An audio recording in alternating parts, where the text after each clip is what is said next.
Elle avait juré qu'elle ne retomberait jamais dans ce piège, qu'elle ne laisserait plus jamais cet homme s'insinuer sous sa peau. Mais quand Théo lui saisit le bras ce soir-là, ses doigts chauds contre sa peau nue, et murmura son nom d'une voix rauque qui lui fit courir des frissons le long de l'échine, Lyra sut qu'elle était perdue. La robe bleue épousant ses courbes, son regard brûlant sur chaque parcelle de son corps, la tension électrique entre eux prête à exploser. Certains amours ne demandent pas la permission. Ils envahissent, consument, détruisent tout sur leur passage. Le soleil de l'après-midi se déversait à travers les hautes fenêtres du manoir Lancaster comme de l'or liquide, projetant des reflets ambrés sur les sols en acajou poli. Lyra sentait l'arôme distinct des vieux fûts de chêne montés de la cave à vin, se mêlant au parfum délicat du jasmin qui grimpait sur les murs de pierre à l'extérieur. Elle se tenait dans le couloir et, les bras chargés de dossiers pour l'événement, l'esprit en ébullition avec les innombrables détails de la gala qui approchait. L'expansion du vignoble Lancaster sur le marché international était monumentale, et on lui avait confié la responsabilité d'orchestrer chaque détail. La voix de sa mère résonnait dans sa mémoire, « Ils te font confiance, Lyra. Ne les déçois pas, mais la confiance était compliquée quand on avait grandi comme la fille de la gouvernante dans un monde de richesses héritées et de vieux noms de famille. » Lyra avait passé son enfance à courir pieds nus dans ces mêmes couloirs, à se cacher dans les alcôves de la bibliothèque, à cueillir des raisins aux côtés des saisonniers, tandis que les enfants Lancaster, particulièrement Théo, la rejoignaient sans la moindre hésitation. À l'époque, il n'y avait pas de frontière entre eux, pas de mur invisible érigé par l'argent ou le statut. Théo avait été son meilleur ami, son partenaire d'aventure, le garçon qui lui avait appris à grimper au vieux chêne près du ruisseau et qui partageait avec elle ses carnets de croquis remplis de rêves d'architecture. Puis il était parti pour l'université Columbia, puis à New York, puis à une vie qu'elle ne pouvait imaginer qu'à travers les mentions occasionnelles lors des conversations familiales que sa mère lui rapportait dans le petit cottage qu'elle partageait à l'arrière de la propriété. 8 ans, c'était une éternité. À présent, le manoir était un tourbillon d'activités. Les fournisseurs mesuraient les espaces, les fleuristes débattaient des arrangements, et au milieu de ce chaos, Lyra était censée garder son sang-froid en tant que coordinatrice principale de l'événement, un titre qu'elle avait gagné à force de travail acharné, de nuits blanches et en prouvant qu'elle était indispensable. Elle tourna au coin du couloir menant au grand escalier, ses talons claquant contre la pierre, quand elle heurta presque quelqu'un. Des mains puissantes saisirent ses épaules. Attention! Cette voix lui coupa le souffle. Lyra leva les yeux et les dossiers glissèrent de ses bras, se répandant sur le sol en une cascade de papier et d'échantillons de tissu. Mais elle ne pouvait bouger, ne pouvait respirer. Théo y avait changé, vieilli, ses épaules plus larges sous un pull en laine gris anthracite qui épousait son corps d'une façon qui lui dessécha la bouche. Ses cheveux noirs étaient un peu plus longs, en désordre, comme s'il y avait passé la main à plusieurs reprises. Mais ses yeux gris orageux qui autrefois la regardaient avec une malice enfantine contenaient désormais quelque chose de plus profond, quelque chose qui lui échauffait la peau. Lyra. Son nom sur ses lèvres sonnait à la fois comme une prière et une malédiction. Elle tenta de parler, mais sa gorge avait oublié comment former des mots. Son odeur la frappa alors cèdre et agrumes, avec une note sous-jacente d'une masculinité qui n'existait pas quand ils étaient jeunes. Elle enveloppa ses sens comme une fumée. Je ne savais pas que tu revenais, finit-elle par dire, la voix à peine plus qu'un murmure. Je voulais faire une surprise à tout le monde. Ses mains étaient toujours sur ses épaules, chaudes et solides, et il sembla s'en rendre compte au même moment qu'elle. Il la relâcha lentement, mais son regard ne quitta jamais son visage. Tu es. Mon Dieu, Lyra, tu es magnifique. Les mots tombèrent en creux comme une pierre lancée dans une eau cale, créant des ondulations dans toutes les directions. Elle portait une simple robe bleue, rien d'extraordinaire, juste une robe mi-longue ajustée qu'elle avait choisie ce matin-là pour son côté pratique. Mais la façon dont il la regardait lui donnait l'impression d'être enveloppée de soie et de diamants. Ses yeux suivaient la courbe de son cou, la ligne découverte de sa clavicule, la façon dont le tissu épousait sa taille avant de s'évaser sur ses hanches. Merci, murmura-t-elle, détestant à quel point sa voix semblait essoufflée. Tu as changé.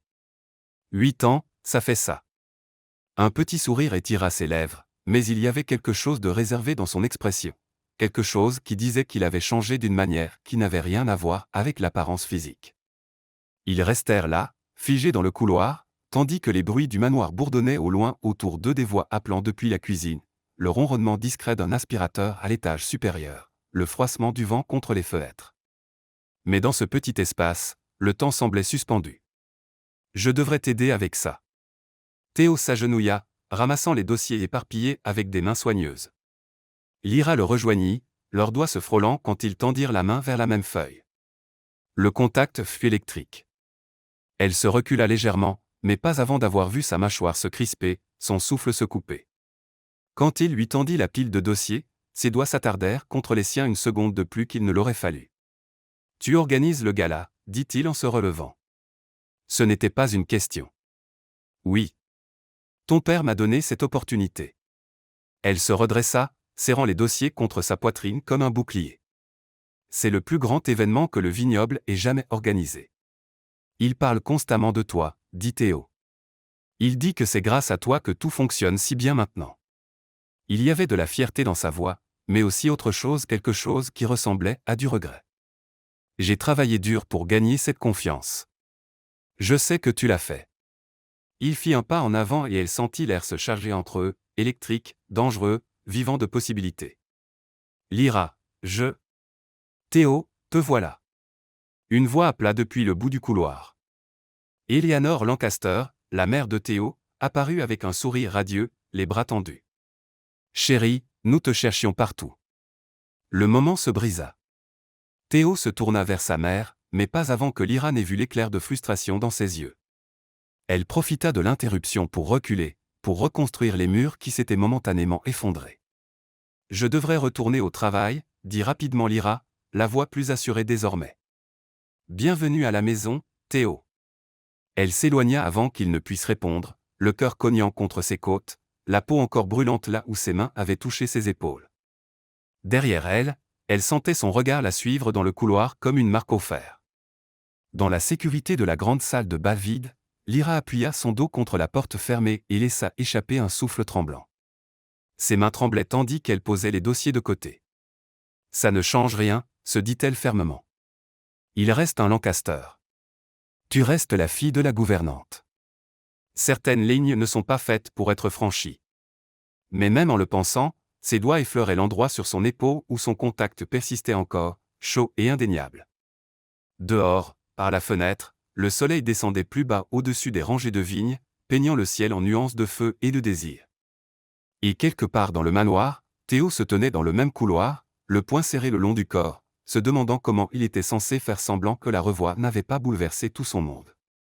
Les jours suivants se déroulèrent comme une danse dangereuse, où chaque pas devait être mesuré, chaque regard contrôlé.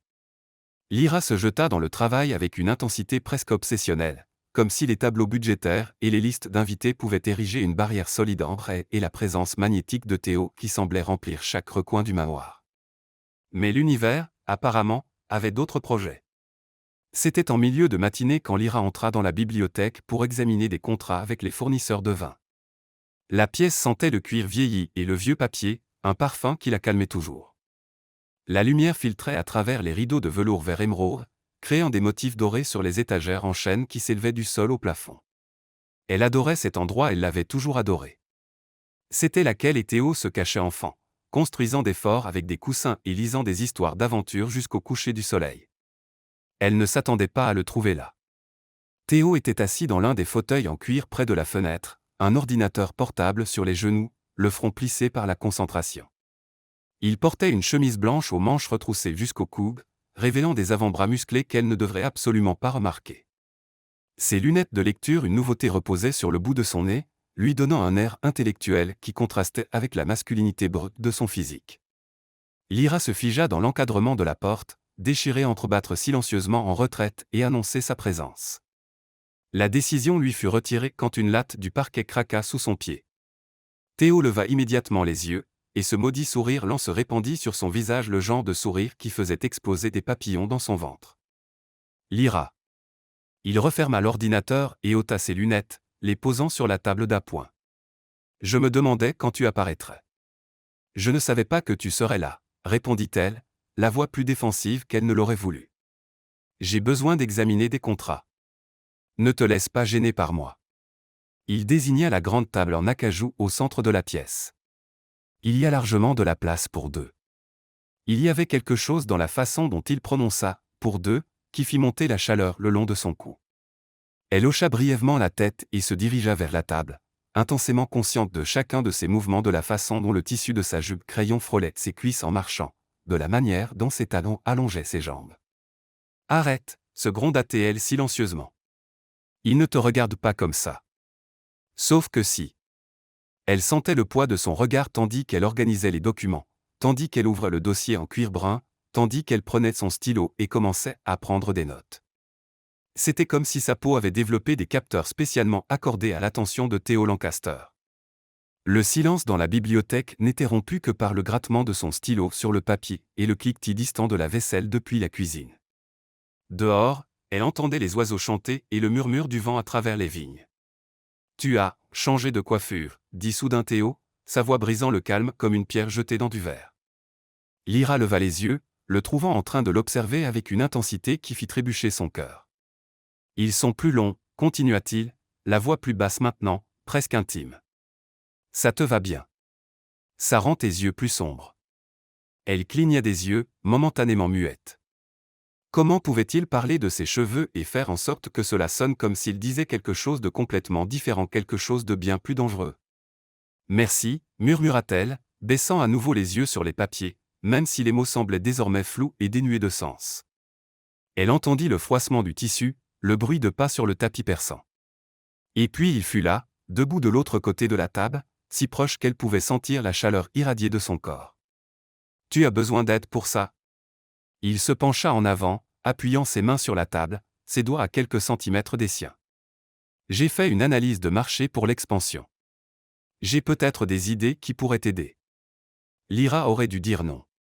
Aurait dû maintenir la distance professionnelle qu'elle avait travaillé si dur à établir. Mais quand elle leva les yeux et trouva ses yeux gris étudiants avec quelque chose qui ressemblait à de la vulnérabilité mêlée de désir, les mots moururent dans sa gorge.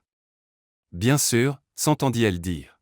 « Toute aide serait utile. » Il tira une chaise pas de l'autre côté de la table, mais juste à côté d'elle, si proche que leurs épaules se touchaient presque quand il s'assit. Son odeur l'enveloppa à nouveau, ce mélange de cèdre et de quelque chose d'uniquement Theo qui faisait tourner ses sens. Ils travaillèrent en silence quelques minutes, la tête penchée sur les documents, leurs doigts se frôlant occasionnellement quand ils pointaient la même ligne de texte. Chaque contact accidentel était comme une étincelle électrique, brève mais impossible à ignorer. « Tu te souviens ?» dit doucement Theo, les yeux toujours sur les papiers, « quand nous venions ici et prétendions être des explorateurs planifiant des expéditions. » Lyra sourit malgré elle. « Tu insistais toujours pour être le capitaine, » répondit-elle, « et tu me laissais toujours croire que j'étais aux commandes alors que tu prenais en réalité toutes les décisions importantes. » Il tourna la tête pour la regarder, et soudain leur visage était dangereusement proche. Certaines choses ne changent jamais. Son souffle se bloqua. Elle pouvait voir les éclats d'argent dans ses yeux gris, compter les légères taches de rousseur sur l'arête de son nez, voir la façon dont ses lèvres se courbaient légèrement au coin. « Theo. » Elle ne savait pas si c'était un avertissement ou une supplication. « Tu m'as manqué, Lyra. » Les mots sortirent crus, honnêtes, et elle vit leur vérité inscrite sur chaque ligne de son visage. « Chaque jour, chaque fichu jour à New York, je pensais à toi. Je me demandais ce que tu faisais, si tu étais heureuse, si tu pensais à moi aussi. » Son cœur battait si fort qu'elle était sûre qu'il pouvait l'entendre. « Tu n'as jamais appelé, jamais écrit. Parce que je savais que si j'entendais ta voix, je ne pourrais pas rester éloigné. » Il leva lentement la main, comme pour lui laisser le temps de reculer, et quand elle ne bougea pas, il effleura doucement une mèche de cheveux tombée sur son visage, la glissant derrière son oreille. Le contact fut si doux, si tendre qu'elle sentit des larmes lui piquer les yeux. « Nous ne pouvons pas, » murmura-t-elle. Mais elle ne s'éloigna pas, « Tu sais que nous ne pouvons pas. » « Pourquoi pas ?» Sa main était toujours près de son visage, ses doigts traçant désormais la ligne de sa mâchoire avec une révérence qui faisait trembler tout son corps. « Donne-moi une bonne raison, Lyra. Une raison qui ne concerne pas ce que les autres penseront. » Elle ferma les yeux, essayant de rassembler une force qui semblait l'avoir abandonnée. « Parce que quand tu repartiras et tu repartiras, ce sera moi qui resterai ici. Et je ne peux pas me permettre de vouloir quelque chose que je ne pourrai jamais avoir. » Quand elle rouvrit les yeux, elle le trouva en train de la regarder avec une intensité qui lui coupa le souffle. « Et si je te disais que je n'ai pas l'intention de partir ou que ce soit ?» Sa voix était rauque, chargée d'émotion. « Et si je te disais que je suis rentré à la maison parce que j'ai enfin compris que la maison n'avait jamais été cet endroit? Que ça a toujours été toi. Les mots flottèrent en re, lourds et dangereux et pleins de promesses qu'elle n'osait pas croire. Avant qu'elle ne puisse répondre, la porte de la bibliothèque s'ouvrit à la volée. Oh, vous voilà tous les deux. La voix joyeuse de Margaret, l'assistante d'Eleanor, trancha le moment comme une lame. Lyra, ma chère, les fleuristes viennent d'arriver et ils insistent pour vous parler des orchidées. Quelque chose à propos de la couleur qui ne va pas. Lyra se leva si vite que la chaise manqua de basculer. Bien sûr. J'arrive. Elle rassembla ses papiers de main tremblante, évitant soigneusement le regard de Théo. Merci pour l'aide. Elle s'enfuit pratiquement de la bibliothèque, le cœur battant encore à tout rompre, la peau encore frémissante là où il l'avait touchée. Derrière elle, Théo resta assis dans la chaise vide, la tête entre les mains, se demandant comment il allait survivre à être si proche d'elle sans pouvoir la voir complètement. Dehors, par la fenêtre, des nuages d'orage commençaient à s'amonceler à l'horizon, un présage du tumulte émotionnel qui ne faisait que commencer. La nuit du gala arriva enveloppée d'une atmosphère d'anticipation électrique. Le manoir Lancaster avait été transformé en un décor de conte de fées. Les lustres en cristal projetaient des prismes de lumière dorée sur les murs de marbre. Des compositions de roses blanches et d'orchidées violettes parfumaient l'air d'un parfum enivrant, et le son doux d'un quatuor à cordes flottait dans les couloirs comme une mélodie de rêve. Lyra avait passé les 3 derniers jours plongés dans des préparatifs frénétiques, veillant à ce que chaque détail soit parfait. Elle avait évité Théo autant que possible humainement, érigeant des murs de professionnalisme et de distance chaque fois que leurs orbites menaçaient de se croiser. Mais ce soir, cachée dans sa chambre temporaire dans les quartiers du personnel, tandis qu'elle ajustait la robe couleur vin qu'elle avait choisie des semaines auparavant, elle savait qu'il n'y aurait pas d'échappatoire. La robe était une déclaration, sans bretelles, avec un décolleté en cœur qui épousait sa poitrine de façon respectueuse mais indéniablement sensuelle, une taille marquée qui accentuait ses courbes, et une jupe qui tombait en couche de satin jusqu'à ses chevilles. La couleur vin profond contrastait magnifiquement avec son teint doré, faisant paraître ses yeux bruns encore plus intenses. Elle avait relevé ses cheveux en un chignon bas et élégant, laissant quelques mèches libres encadrer son visage. Quand elle se regarda dans le miroir, elle reconnut à peine la femme qui s'y reflétait. Ce n'était plus la fille qui courait pieds nus dans les vignes. C'était quelqu'un qui avait sa place à cette soirée, dans ce monde de champagne et de conversations sophistiquées. Mais en descendant l'escalier de service, son cœur cognait avec un mélange d'anxiété et de quelque chose de plus profond, la conscience aiguë que Théo serait là, et que la voir ainsi changerait quelque chose d'irrévocable en eux. La salle de bal était bondée quand elle s'y glissa discrètement par l'une des portes latérales. Plus de 200 invités circulaient dans la pièce, investisseurs internationaux, distributeurs de vin, célébrités locales, tous vêtus de leurs plus beaux atours. Les conversations se fondaient en un bourdonnement constant ponctué par le tintement des verres en cristal et des rires polis. Lyra prit position près du personnel de restauration, vérifiant mentalement chaque élément de la soirée. Tout se déroulait parfaitement. Les serveurs circulaient avec des plateaux de canapés. Le vin coulait généreusement, et le père de Théo, William Lancaster, était déjà au centre d'un groupe d'investisseurs, sa voix confiante emplissant l'espace tandis qu'il parlait de l'expansion sur les marchés asiatiques. C'est alors qu'elle le vit. Théo se tenait de l'autre côté de la salle de bal, dévastateur dans un smoking noir qui moulait son corps avec une coupe parfaite. Ses cheveux étaient peignés en arrière, révélant la ligne forte de sa mâchoire, et il tenait un verre de whisky avec cette aisance décontractée qui venait d'une vie entière de privilèges. Il parlait avec un groupe d'hommes plus âgés, sa posture détendue mais attentive, et puis, comme s'il avait senti le poids de son regard, il tourna la tête. Leurs yeux se rencontrèrent à travers la pièce bondée, et Lyra vit le moment exact où il la vit vraiment. Elle vit la façon dont tout son corps se figea, comment le verre s'arrêta à mi-chemin de ses lèvres, comment ses yeux s'écarquillèrent légèrement avant de s'assombrir d'une intensité qui fit se répandre une chaleur dans tout son corps. Il murmura une excuse au groupe et commença à traverser la salle de bal vers elle, sa démarche déterminée et prédatrice, comme un homme en mission. Mais avant qu'il ne puisse l'atteindre, une voix suave l'interrompit. « Vous devez être Lyra. » Elle se tourna pour trouver un homme grand aux cheveux blonds et au sourire confiant qui lui tendait la main. Il portait un smoking impeccable et avait ce regard qui venait d'un vieux argent et d'une éducation coûteuse. Graham Mitchell, se présenta-t-il, sa main serrant fermement la sienne. Investisseur chez le groupe Rothschild. On m'a dit des choses merveilleuses sur la femme derrière cette soirée spectaculaire. C'est très gentil de votre part, répondit Lyra de façon professionnelle, intensément consciente que Théo s'était arrêté à quelques mètres, observant l'interaction avec une expression indéchiffrable. La gentillesse n'a rien à voir là-dedans. C'est simplement reconnaître le talent. Graham se pencha légèrement plus près, sa voix baissant sur un ton plus intime. Dites-moi, une femme aussi talentueuse que vous m'accorderait-elle l'honneur d'une danse? Lyra hésita. Elle sentait le regard de Théo lui brûler la peau, pouvait voir du coin de l'œil la façon dont ses doigts se resserraient autour du verre de whisky jusqu'à ce que ses jointures blanchissent. Je devrais vraiment. S'il vous plaît, interrompit Graham avec un sourire charmant. Juste une danse. Vous avez travaillé sans relâche ce soir. Vous méritez de profiter un peu de la fête que vous avez créée. Avant qu'elle ne puisse refuser à nouveau, il la guidait déjà doucement vers la piste de danse, sa main reposant respectueusement sur son dos. L'orchestre entama une valse lente, et Lyra n'eut d'autre choix que d'accepter. Graham était un excellent danseur. Ses mouvements étaient fluides et confiants, la guidant sur la piste avec une habileté exercée. Il bavardait poliment, posant des questions sur son parcours, complimentant son travail. Mais Lyra n'entendait presque rien car ses yeux avaient trouvé Théo. Il se tenait au bord de la piste de danse, complètement immobile, la mâchoire si crispée qu'elle pouvait voir le muscle pulser. Ses yeux ne quittaient jamais les siens sombres, intenses, possessifs d'une manière qui lui nouait l'estomac de désir et de peur à parts égales. Quand Graham la fit tournoyer, sa robe coula autour de ses jambes comme du vin liquide, les couches de satin captant la lumière des lustres et créant un effet hypnotique. Elle sentait tous les regards de la pièce converger sur elle, sentait le poids de l'attention, mais seule une paire d'yeux comptait.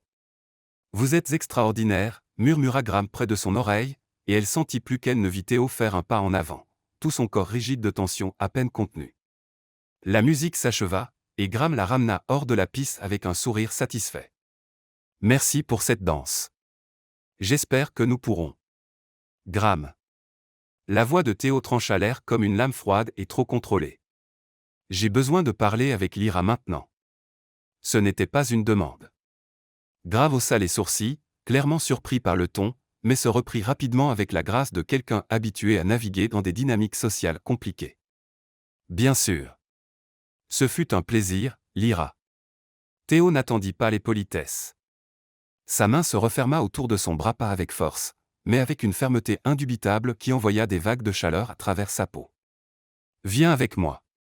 Théo, je ne peux pas simplement quitter là. Maintenant, Lyra. Ses yeux rencontrèrent les siens, et ce qu'elle y vit fit mourir ses objections dans sa gorge.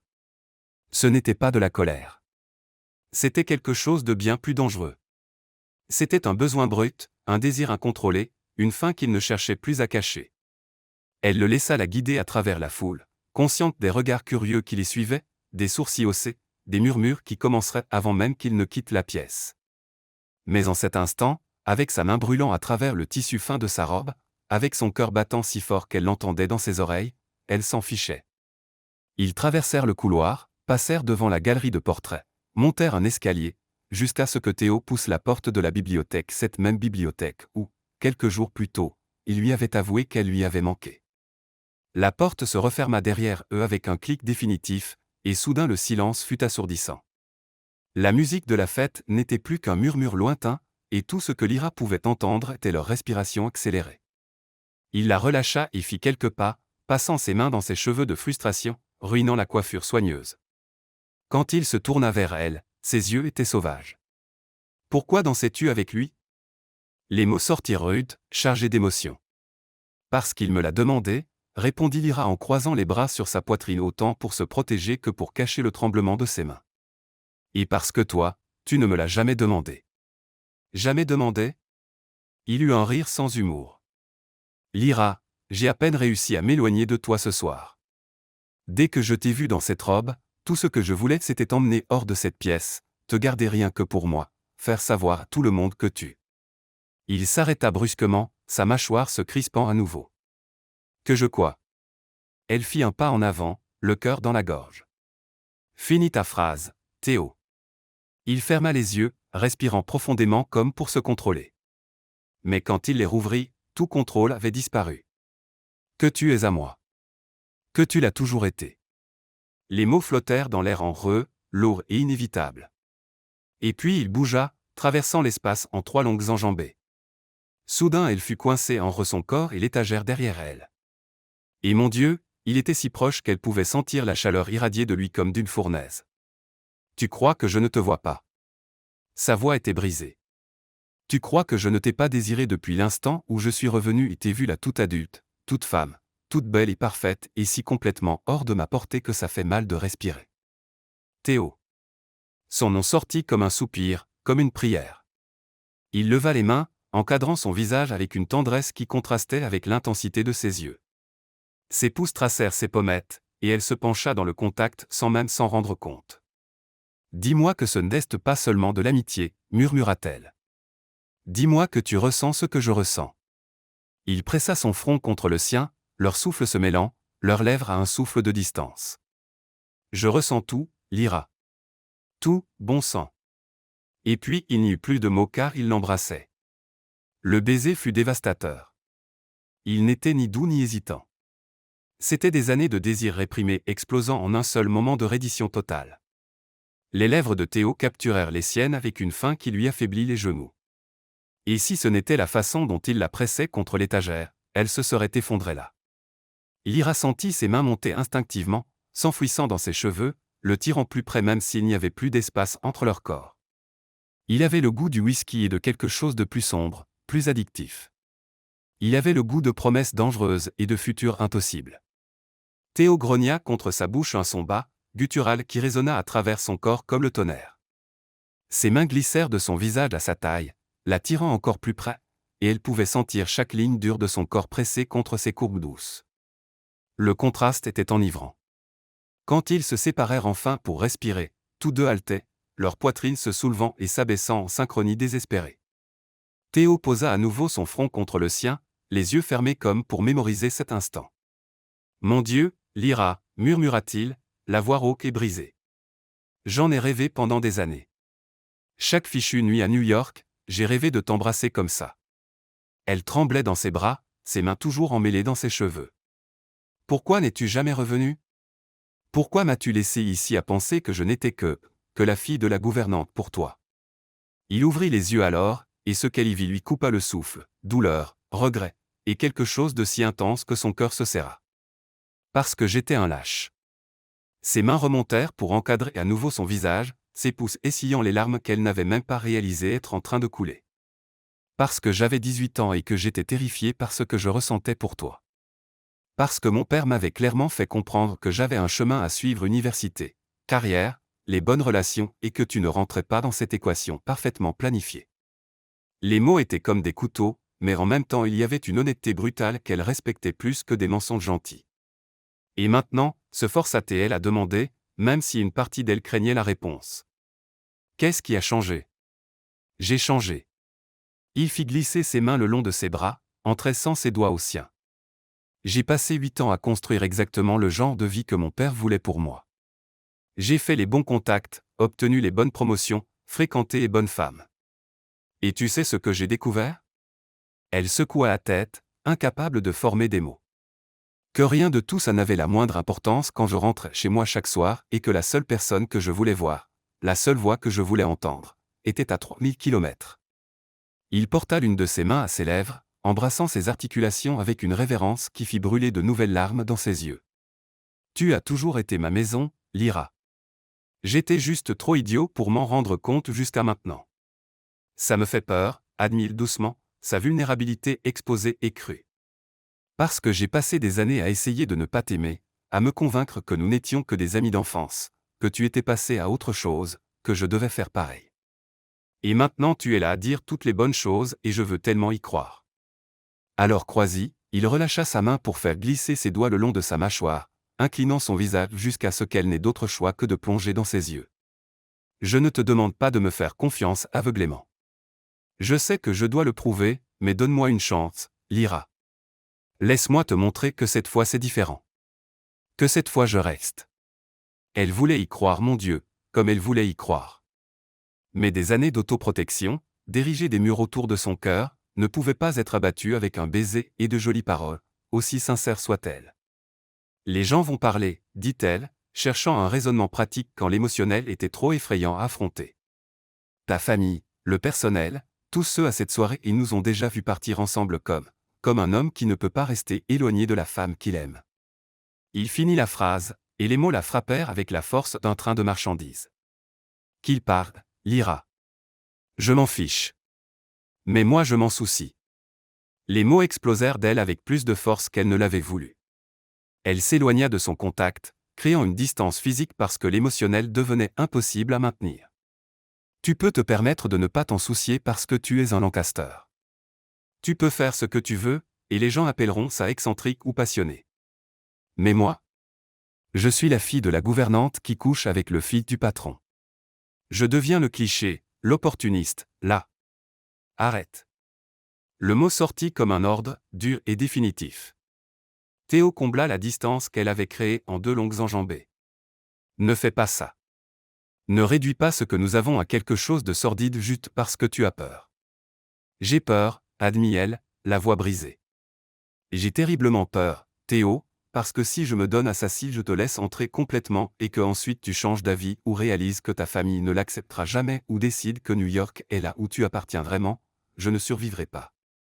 Pas une deuxième fois. Il resta immobile, la regardant longuement, et elle vit le moment où quelque chose se solidifia dans son expression, une détermination de fer qu'elle reconnaissait de l'époque où ils étaient enfants et qu'ils décidaient de grimper au plus haut arbre ou d'explorer la partie la plus profonde du ruisseau. Une deuxième fois, demanda-t-il doucement. Que veux-tu dire, une deuxième fois? Lyra ferma les yeux, une partie d'elle regrettant de pouvoir avaler ces mots. Mais il était trop tard maintenant. Je suis déjà passé par là une fois, Théo, quand tu es parti la première fois. Quand tu as arrêté d'appeler, d'écrire, et que j'ai réalisé que pour toi ce n'avait été qu'une amitié d'enfance dont tu avais grandi. Mais pour moi. Elle rouvrit les yeux, le laissant voir toute la douleur qu'elle avait portée. Pour moi, c'était le jour où mon cœur s'est brisé, et j'ai passé les 8 années suivantes à essayer de le reconstituer. L'expression de Théo s'effondra complètement. Il semblait physiquement affecté par ces mots, comme si elle l'avait frappé. Lyra, je ne savais pas. Je n'ai jamais. Mon Dieu, j'étais si égoïste, si complètement aveugle. Je ne dis pas ça pour te faire te sentir mal, dit-elle rapidement, essuyant les larmes de ses joues du dos de la main. Je le dis parce que tu dois comprendre pourquoi je ne peux pas simplement me jeter tête la première là-dedans. Pourquoi j'ai besoin de plus que de jolies paroles et de baisers qui me font oublier mon propre nom. Il hocha lentement la tête, et elle vit le moment où il prit une décision. Il recula d'un pas, créant un espace respectueux entre eux, même si cela lui coûtait clairement. Tu as raison, dit-il, la voix plus calme maintenant, plus contrôlée. Je ne peux pas simplement attendre que tu me fasses confiance sur la base de sentiments. Je dois te le montrer par des actes, pas des mots. Lyra cligna des yeux, surprise par ce tournant. Que veux-tu dire? Je veux dire que je ne vais pas te mettre la pression. Je ne t'embrasserai plus jusqu'à ce que tu me le demandes. Un petit sourire triste courba ses lèvres. Même si ça me tue de le faire. Je vais te courtiser correctement, Lyra Torres. Je vais te montrer chaque jour que je ne vais nulle part. Que tu n'es pas une passade ou un fantasme. Tu es tout. Son cœur battait si fort qu'elle était sûre qu'il pouvait l'entendre. Et pour les gens qui parlent. Continua-t-il, la voix gagnant en force. Demain matin, je vais parler à mon père. Je vais lui faire clairement comprendre que je te veux à mes côtés pas comme employé, mais comme partenaire. Je vais t'offrir une vraie participation dans l'expansion du vignoble pas comme une faveur, mais parce que tu l'as mérité. Parce que personne ne connaît cet endroit, cette affaire, mieux que toi. Lyra le regarda fixement, muette. C'était plus qu'elle n'avait jamais osé imaginer. Je ne laisserai personne te diminuer ou diminuer ce que nous avons, dit-il avec une intensité farouche. Je vais faire en sorte que tout le monde voit ce que je vois, une femme brillante, talentueuse, forte qui a transformé cet endroit en quelque chose de plus grand qu'il ne l'était. Et s'ils ne peuvent pas le voir, alors qu'ils aillent au diable. Un rire humide lui échappa, moitié sanglot, moitié soulagement. Tu crois vraiment que c'est si simple? Non. Il fut honnête. Je pense que ça va être compliqué et difficile, et que nous allons devoir nous battre pour ça. Mais Lyra. Il fit un pas en avant à nouveau, mais cette fois garda ses mains pour lui, respectant l'espace dont elle avait besoin. J'ai appris une chose en 8 ans loin d'ici. Rien de ce qui vaut la peine ne vient facilement. Et toi? Tu vaux chaque fichue bataille. Le silence s'étira en eux, chargé de tout ce qui avait été dit et de tout ce qui planait encore dans l'air non dit. Dehors, la fête continuait, musique jouant, voix riant, tintement des verres. Mais dans cet espace sacré, il n'y avait que deux, en équilibre au bord de quelque chose de terrifiant et de magnifique. J'ai besoin de réfléchir, dit enfin Lyra, la voix faible mais ferme. J'ai besoin de digérer tout ça. Combien de temps te faut-il demanda-t-il, et il y avait une vulnérabilité dans la question qui la toucha profondément. Je ne sais pas. Des jours, peut-être des semaines. Elle croisa son regard. Mais Théo, je veux te croire. Je veux tellement que ce soit réel. Le sourire qui illumina son visage fut comme un lever de soleil. Alors j'attendrai, aussi longtemps qu'il le faudra. Il se tourna pour partir, mais s'arrêta à la porte, regardant par-dessus son épaule. Mais juste pour information, cette robe elle va me hanter dans mes rêves pour les 100 prochaines années. Et sur ces mots, il partit, la laissant seule dans la bibliothèque avec le cœur battant, les lèvres gonflées, et pour la première fois en année une étincelle d'espoir brûlant dans sa poitrine. Les 3 jours suivants furent une torture douce et exquise. Théo tint parole d'une manière qui laissa Lyra à la fois frustrée et profondément touchée. Il ne l'embrassa pas, ne la toucha pas de façon inappropriée, mais sa présence était constante, une force gravitationnelle qu'elle ne pouvait ignorer, même quand elle essayait. Il apparut dans la cuisine au petit déjeuner, apportant des croissants frais de la boulangerie française qu'elle avait mentionné aimer des années auparavant. Il laissait de petites notes sur son bureau, rien d'extravagant, juste de simples observations. Tu as encore oublié de déjeuner. Il y a une assiette qui t'attend dans le chauffe-plat. Ou, les roses du jardin ont enfin fleuri. Tu te souviens que tu disais toujours que c'était tes préférés. Et il regardait. Mon Dieu, comme il regardait. Lyra sentait ses yeux sur elle quand elle traversait une pièce, quand elle riait à quelque chose qu'un membre du personnel disait, quand elle s'étirait pour atteindre un dossier sur une étagère haute. C'était comme être traqué par un prédateur, sauf qu'il n'y avait rien de menaçant dans ce regard, juste une faim pure et un désir à peine contenu. Ce fut le matin du 4e jour que tout changea. Lyra était dans la serre en train de vérifier l'avancement des compositions florales pour un événement plus petit prévu le week-end suivant. L'air était humide et lourd du parfum de la terre mouillée et des fleurs en pleine éclosion. La lumière du soleil filtrait à travers le verre, créant un effet de bain de vapeur, et elle avait attaché ses cheveux en une queue de cheval haute, ne portant qu'un chemisier léger en coton et un pantalon en lin qui collait légèrement à sa peau à cause de l'humidité. Elle était si absorbée par l'examen d'une orchidée particulièrement récalcitrante qu'elle n'entendit pas la porte de la serre s'ouvrir. « Tu me fuis ?» Lyra sursauta, se retournant brusquement pour trouver Théo debout à l'entrée. Mais ce n'était pas le Théo poli et contrôlé qu'elle avait vu ces derniers jours. Ce Théo était mouillé par la pluie qui avait commencé à tomber dehors. Ses cheveux dégoulinaient d'eau. Sa chemise blanche était complètement trempée et collait à son corps comme une seconde peau, révélant chaque contour musculaire, chaque ligne de définition. Il avait l'air sauvage, dangereux, absolument magnifique. Je ne. Commença-t-elle, mais les mots moururent quand il commença à marcher vers elle avec cette démarche prédatrice qui lui nouait l'estomac. Si. Il ne s'arrêta pas avant d'être à quelques centimètres d'elle, si proche qu'elle pouvait voir les gouttes de pluie accrochées à ses cils, sentir la chaleur irradier de son corps malgré les vêtements mouillés. Et j'essaie, Lyra. J'essaie de te laisser de l'espace, du temps. Mais te voir tous les jours et ne pas pouvoir te toucher me tue. Son cœur battait si fort qu'elle était sûre qu'il pouvait l'entendre. Théo, nous étions d'accord. Je sais sur quoi nous étions d'accord. Il leva lentement la main, annonçant ses mouvements, lui laissant le temps de reculer si elle le voulait. Quand elle ne bougea pas, il effleura doucement une mèche de cheveux échappée de sa queue de cheval, la glissant derrière son oreille avec une tendresse qui fit trembler ses jambes. Mais j'ai besoin de savoir, Lyra. Ça fait 4 jours. As-tu pris une décision ? Elle l'avait prise. Mon Dieu, elle l'avait prise dès la 2e nuit quand elle s'était réveillée au milieu de la nuit avec encore son goût sur les lèvres et le souvenir de ses mains sur sa peau. Mais l'admettre à voix haute rendait tout réel, irrévocable, terrifiant. Elle déglutit difficilement, se forçant à croiser son regard. J'ai peur. Je sais. Ses doigts tracèrent la ligne de sa mâchoire, et elle se pencha dans le contact sans réfléchir. Mais peur de quoi exactement ? Dis-le-moi pour que je puisse le faire disparaître. Que ce soit trop beau pour être vrai. Les mots sortirent en rafale. Que tu te réveilles un jour et réalises que tu as fait une erreur.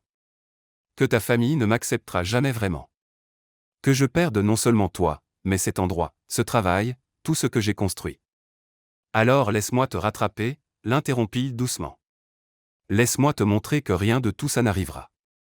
Que je ne me réveillerai pas en réalisant que j'ai fait une erreur. Parce qu'aimer toi n'est pas une erreur. C'est la seule chose juste que j'ai jamais faite. Des larmes brûlèrent ses yeux. Tu as dit, aimer. Oui. Il n'y avait aucune hésitation dans sa voix, aucun doute dans ses yeux. Je t'aime, Lyra Torres. Je t'aime depuis que nous avions 16 ans et que tu m'as appris à identifier les différents cépages par l'odeur. Je t'aime depuis la première fois que tu as ri ce rire sans tenue qui fait froncer ton nez.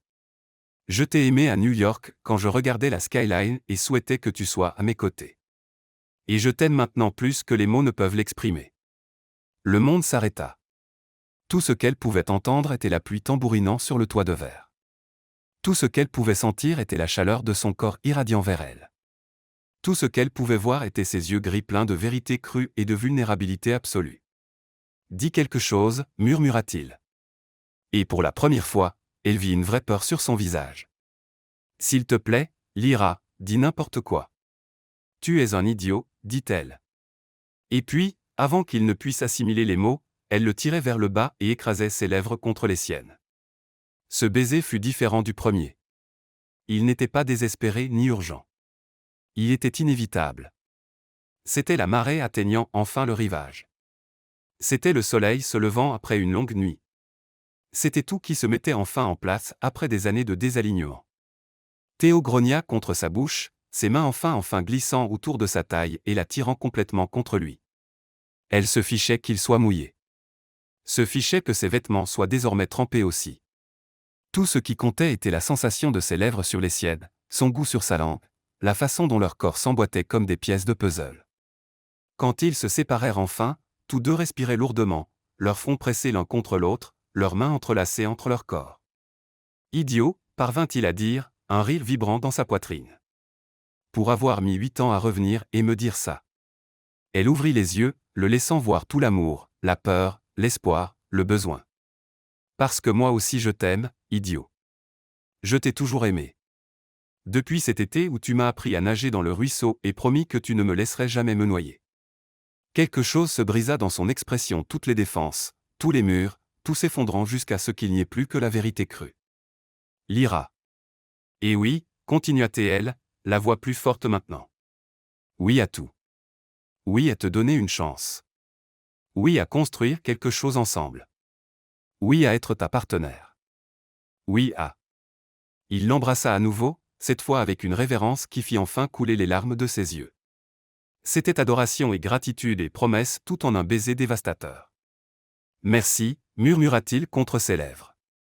Merci de me faire confiance. Je jure que je ne gaspillerai pas ça.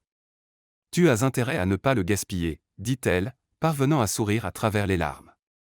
Parce que si tu me fais du mal, ma mère a accès à tous les couteaux de cuisine. Il rit un vrai rire profond et sincère qu'elle sentit résonner dans ses propres os. Bien noté. Ils restèrent ainsi de longs moments, simplement à se tenir l'un l'autre tandis que la pluie continuait à tomber dehors, créant un monde privé rien que pour eux. Ses mains traçaient des motifs paresseux sur son dos, et elle posa la tête contre sa poitrine, écoutant le rythme régulier de son cœur. Et maintenant, que se passe-t-il demanda-t-elle enfin. Maintenant, dit-il, la voix douce mais déterminée, j'ai parlé à mon père aujourd'hui lui faire comprendre clairement que je te veux comme partenaire, que je vois un avenir pour nous à construire cet endroit ensemble. Et puis il recula suffisamment pour plonger dans ses yeux. Ensuite je t'emmène dîner. Un vrai dîner. Bougies, vin, tout le tralala. Te courtiser comme j'aurais dû le faire il y a des années. Ça semble effrayamment normal, admit-elle. Bien. Il sourit ce sourire lent et dévastateur qui faisait des choses dangereuses à son self-control. Parce que je veux te donner du normal. Je veux te donner des rendez-vous et des fleurs et toute la romance cliché que tu mérites.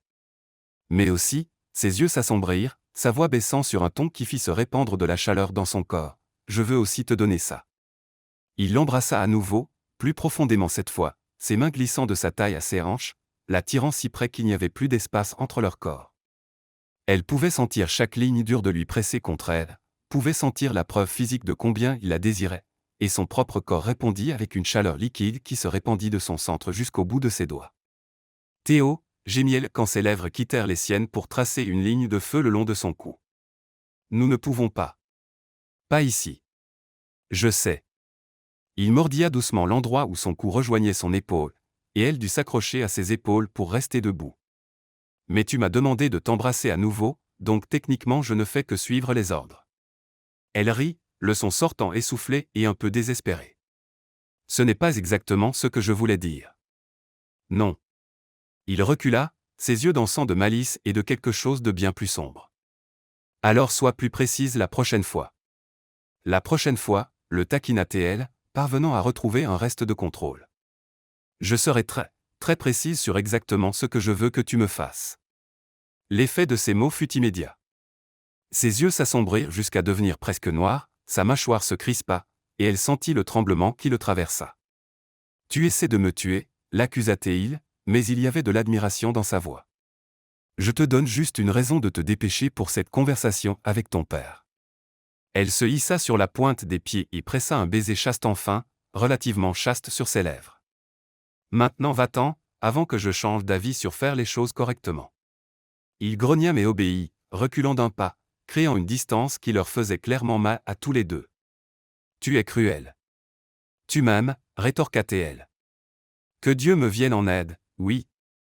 Et la façon dont il le dit avec révérence et exaspération et quelque chose proche de l'émerveillement fit gonfler son cœur jusqu'à ce qu'elle pense qu'il pourrait éclater. Il quitta la serre, repartant sous la pluie, et elle le regarda à travers le verre embué tandis qu'il courait vers le manoir, sa silhouette devenant progressivement simple silhouette floue. Quand il disparut de sa vue, Lyra pressa ses doigts contre ses lèvres gonflées, sentant le sourire qu'elle ne pouvait réprimer s'étendre sur son visage.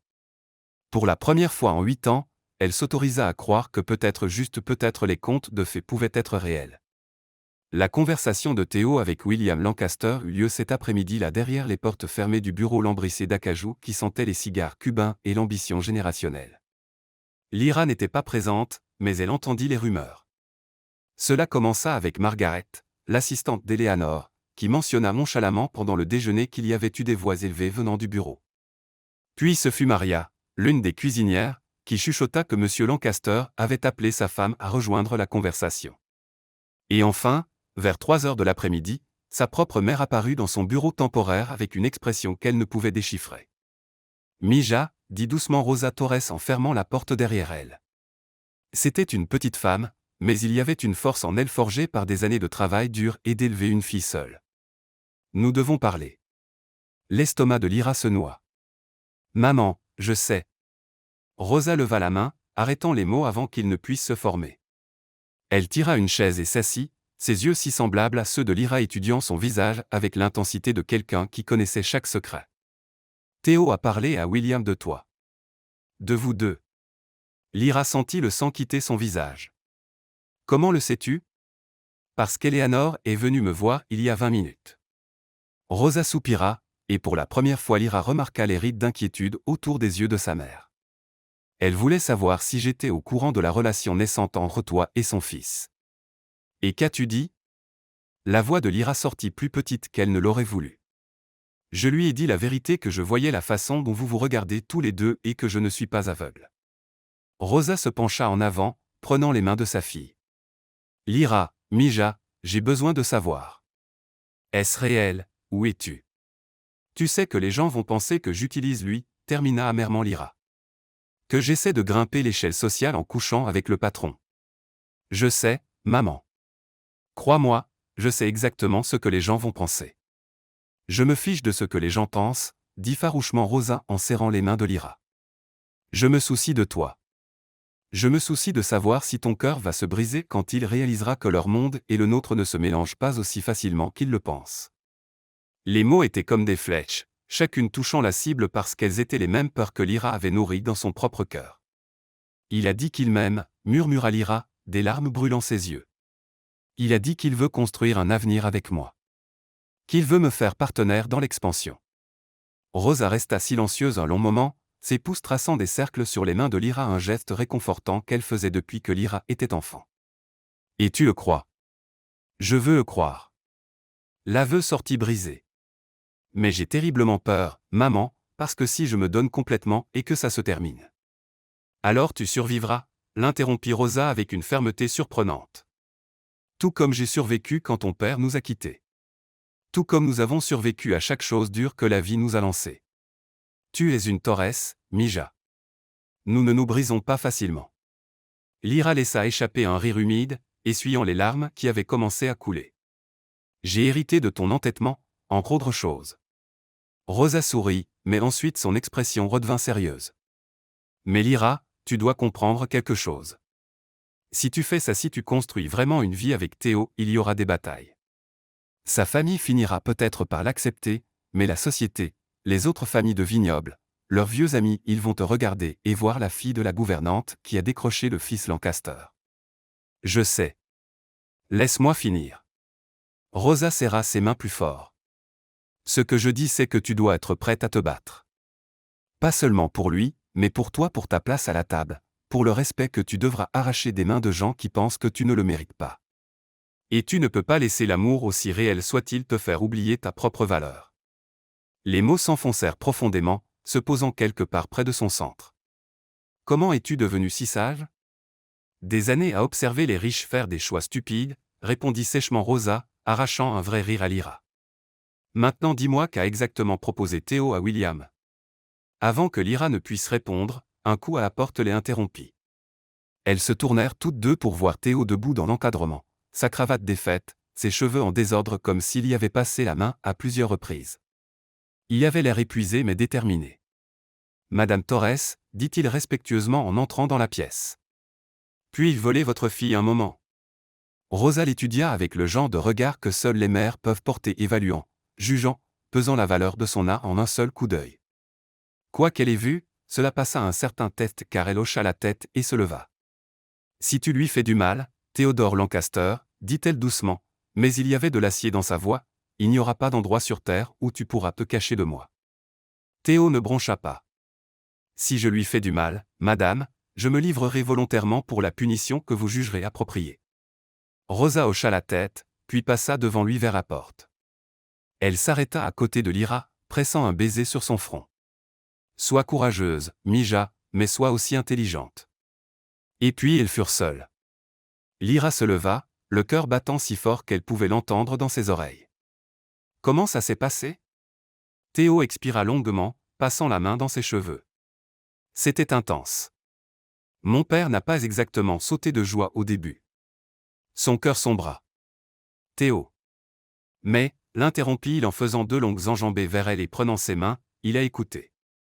Et quand je lui ai présenté les chiffres, quand je lui ai montré exactement combien de cette expansion était le résultat direct de ton travail, de ton réseau, de ta vision, il n'a pas pu argumenter. Et ta mère, se força-t-elle à demander. Ma mère, dit Théo avec un petit sourire, a fait remarquer qu'elle avait toujours su que tu étais spécial et s'était demandé quand diable je finirais par le comprendre. Apparemment la moitié des femmes de cette propriété pariaient sur quand nous finirions enfin ensemble. Malgré la tension, Lyra sentit un rire lui échapper. Vraiment? Vraiment. Il la tira plus près, ses mains relâchant les siennes pour s'enrouler autour de sa taille. Mais je ne vais pas te mentir, Lyra. Il va y avoir de la résistance. Il y a déjà des rumeurs qui circulent parmi le personnel. Et quand nous annoncerons publiquement ta nouvelle position de partenaire, certaines personnes vont supposer le pire. Que j'ai couché pour arriver là, dit-elle crûment. Exactement. Ses yeux s'assombrirent de colère. Et chaque fois que quelqu'un insinuera ça, je vais les corriger fort et clairement. Mes amours. Le mot fit fondre quelque chose dans sa poitrine. Tu vas devoir développer une peau épaisse parce que certaines personnes vont dire des choses cruelles, et je ne pourrai pas te protéger de toutes. Je n'ai pas besoin de protection, dit Lyra avec plus de confiance qu'elle n'en ressentait. J'ai besoin d'un partenaire qui se tiendra à mes côtés pendant que je leur prouverai qu'ils ont tort. Le sourire qui illumina son visage fut comme le soleil perçant à travers des nuages d'orage. Ça je peux le faire. Il se pencha, pressant son front contre le sien. Mon père veut nous voir dans son bureau dans 1 heure. Il veut discuter officiellement des termes de ton partenariat. Son estomac fit un looping. 1 heure, assez de temps pour que tu respires, digères, et te souviennes que tu as mérité ça. Ses pouces traçaient des cercles sur ses hanches à travers le tissu fin de sa robe. Tu as construit ça, Lyra. Je fais juste voir à mon père ce qui était toujours là. Elle hocha la tête, essayant de calmer les nerfs qui dansaient dans son estomac. Et après? Après, dit-il, ses yeux soutenant les siens avec une intensité qui fit sauter un battement à son cœur, après que tout sera officiel, je t'emmène à ce dîner que je t'ai promis. Et ensuite, si tu veux, nous pourrons commencer à comprendre ce que signifie vraiment construire une vie ensemble. Je veux ça, murmura-t-elle. Que Dieu me vienne en aide, je le veux si fort que ça me fait peur. Alors ayons peur ensemble. Il pressa un baiser doux sur son front, puis sur chaque joue, et enfin si brièvement que c'était presque une torture sur ses lèvres. Mais maintenant, nous allons montrer à mon père exactement pourquoi tu es indispensable à l'avenir de ce vignoble. Lyra passa l'heure suivante à se préparer changeant pour une tenue plus formelle, un tailleur bleu marine qui la faisait se sentir puissante et professionnelle. Elle releva ses cheveux en un chignon élégant, appliqua un maquillage minimal mais soigné, et se regarda dans le miroir avec une détermination de fer. Tu mérites ça, se dit-elle. Tu as travaillé pour ça. Ne laisse personne, pas même toi-même, te faire oublier ça. Quand elle retrouva Théo devant le bureau de William, il s'arrêta net, ses yeux s'écarquillant. Mon Dieu, souffla-t-il. Tu ressembles à une PDG. Une force de la nature. Bien, répondit-elle en lissant le devant de sa veste. Parce que c'est exactement ce que j'ai l'intention d'être. Il sourit, ce sourire fier et admiratif qui lui donnait l'impression de pouvoir conquérir le monde. Prête? Elle inspira profondément, redressa les épaules, et hocha la tête. Prête. Ils entrèrent ensemble, côte à côte. Et quand William Lancaster leva les yeux de son bureau et les vit là, Théo et Lyra, unis dans le but et la détermination, quelque chose dans son expression changea. Reconnaissance, peut-être, ou respect. Asseyez-vous, dit-il en désignant les fauteuils en cuir devant son bureau. Discutons de l'avenir des vignobles Lancaster. Et tandis que Lyra s'asseyait avec Théo à ses côtés et sa main trouvant la sienne sous la table en soutien silencieux, elle réalisa que peu importe ce qui viendrait ensuite, les commérages, les jugements, les batailles, elle était prête. Parce que pour la première fois de sa vie, elle ne se battait pas seule. La réunion avec William Lancaster dura près de 3 heures de chiffres, de projections, de discussions sur les parts d'équité et les responsabilités. Lyra présenta ses idées pour l'expansion avec une confiance qui la surprit même elle-même. Elle parla de partenariats stratégiques avec des distributeurs européens, de création d'expériences exclusives d'Énotourisme, de transformation de la marque Lancaster en quelque chose qui transcendait les générations. William écouta avec une attention croissante, posant des questions pointues qui testaient non seulement ses connaissances mais sa vision. Et quand il finit par pousser un contrat à travers le bureau, lui offrant une participation de 15% dans la nouvelle division d'expansion internationale, Lyra dut cligner plusieurs fois des yeux pour s'assurer qu'elle ne rêvait pas. Vous l'avez mérité, dit simplement William, la voix factuelle. Mon fils est peut-être passionné, mais il n'est pas idiot. Et moi non plus. Vous avez un don pour cette affaire, mademoiselle Torres. Ce serait stupide de ma part de ne pas le reconnaître. Quand ils quittèrent le bureau, le soleil avait déjà commencé à se coucher, peignant le ciel en nuances d'ambre et de rose. Lyra tenait une copie du contrat contre sa poitrine, ses mains tremblant encore légèrement d'adrénaline et d'incrédulité. Tu as été incroyable là-dedans, dit Théo dès qu'ils furent seuls dans le couloir. Sa voix était chargée d'admiration et de quelque chose de plus sombre, plus intense. Te regarder démonter chaque objection de mon père était extrêmement attirant. Lyra rit, sentant la tension des dernières heures commencer enfin à se dissiper. Attirant, hein? Dévastateur. Il fit un pas plus près, sa voix baissant sur ce ton rauque qui faisait des choses dangereuses à son self-control. Mais maintenant que les affaires sont terminées, je crois que je te dois un vrai dîner. Elle baissa les yeux sur son tailleur froissé, ses cheveux qui avaient commencé à s'échapper du chignon pendant la réunion. Je ressemble à un désastre. Tu es parfaite. Ses yeux la parcoururent d'une façon qui fit se répandre de la chaleur dans tout son corps. Mais si tu veux te changer, je peux attendre. Ou. Un sourire lent et dangereux courba ses lèvres. Je peux t'aider. Son cœur sauta. Théo Lancaster. Feures-tu effrontément avec moi? Absolument. Il ne montra aucun remords. Maintenant que tu es officiellement ma partenaire commerciale, je peux flirter avec toi sans aucun conflit d'intérêt. C'est libérateur, en fait. Elle leva les yeux au ciel mais ne put réprimer le sourire. Donne-moi 30 minutes pour me préparer, et ensuite tu pourras m'emmener à ce mystérieux dîner. Marché conclu. Il se pencha, pressant un baiser rapide mais prometteur sur ses lèvres. Je te retrouve à l'entrée principale. Lyra flotta pratiquement jusqu'à ses quartiers, se changeant pour une robe simple mais élégante en vert émeraude qui épousait ses courbes et s'arrêtait juste au-dessus des genoux. Elle laissa ses cheveux détachés, permettant aux vagues de tomber sur ses épaules, et appliqua juste une touche de maquillage mascara, gloss, un léger blush. Quand elle descendit l'escalier 25 minutes plus tard, elle trouva Théo qui l'attendait à l'entrée, vêtu d'un pantalon sombre et d'une chemise blanche aux manches retroussées. Il tenait un petit bouquet de roses sauvages, rien d'extravagant, juste un arrangement simple et sincère qui fit fondre son cœur. Pour toi, dit-il en lui offrant les fleurs, parce que tu mérites d'être courtisée correctement. Elle prit le bouquet, inhalant le parfum délicat. Où allons-nous ? C'est une surprise. Il lui offrit son bras, et elle l'accepta, le laissant la guider hors du manoir. Mais au lieu de se diriger vers le parking, Théo la mena à travers les jardins, suivant un chemin de pierre qu'elle connaissait bien, le chemin menant à la vieille serre à l'arrière de la propriété. Théo ? Elle le regarda avec curiosité. Que mijotes-tu ? Patience, murmura-t-il, mais il y avait une lueur malicieuse dans ses yeux qui la rendit suspicieuse. Quand ils atteignirent la serre, Lyra s'arrêta net, le souffle coupé. La serre avait été complètement transformée. Des centaines de guirlandes lumineuses étaient suspendues au plafond de verre, créant un dais d'étoiles. Une petite table pour deux était dressée au centre, couverte d'une nappe blanche impeccable, de bougies allumées, et de ce qui semblait être un dîner complet attendant sous des cloches en argent. Une musique douce jouait depuis un haut-parleur caché, quelque chose de classique et romantique qu'elle ne pouvait identifier. « Quand as-tu ? Comment as-tu ? » J'ai eu de l'aide, admit Théo en la guidant à l'intérieur. L'air était parfumé de l'odeur des fleurs et de quelque chose de délicieux en train de cuire. Maria a préparé ton plat préféré. Margaret a aidé avec les décorations, et j'ai peut-être soudoyé 2 jardiniers pour accrocher les lumières pendant que tu étais en réunion. Des larmes piquèrent ses yeux. Tu as fait tout ça pour moi. Je ferais n'importe quoi pour toi. La sincérité dans sa voix était absolue. Maintenant, s'il te plaît, assieds-toi et laisse-moi te gâter correctement. Le dîner fut parfait.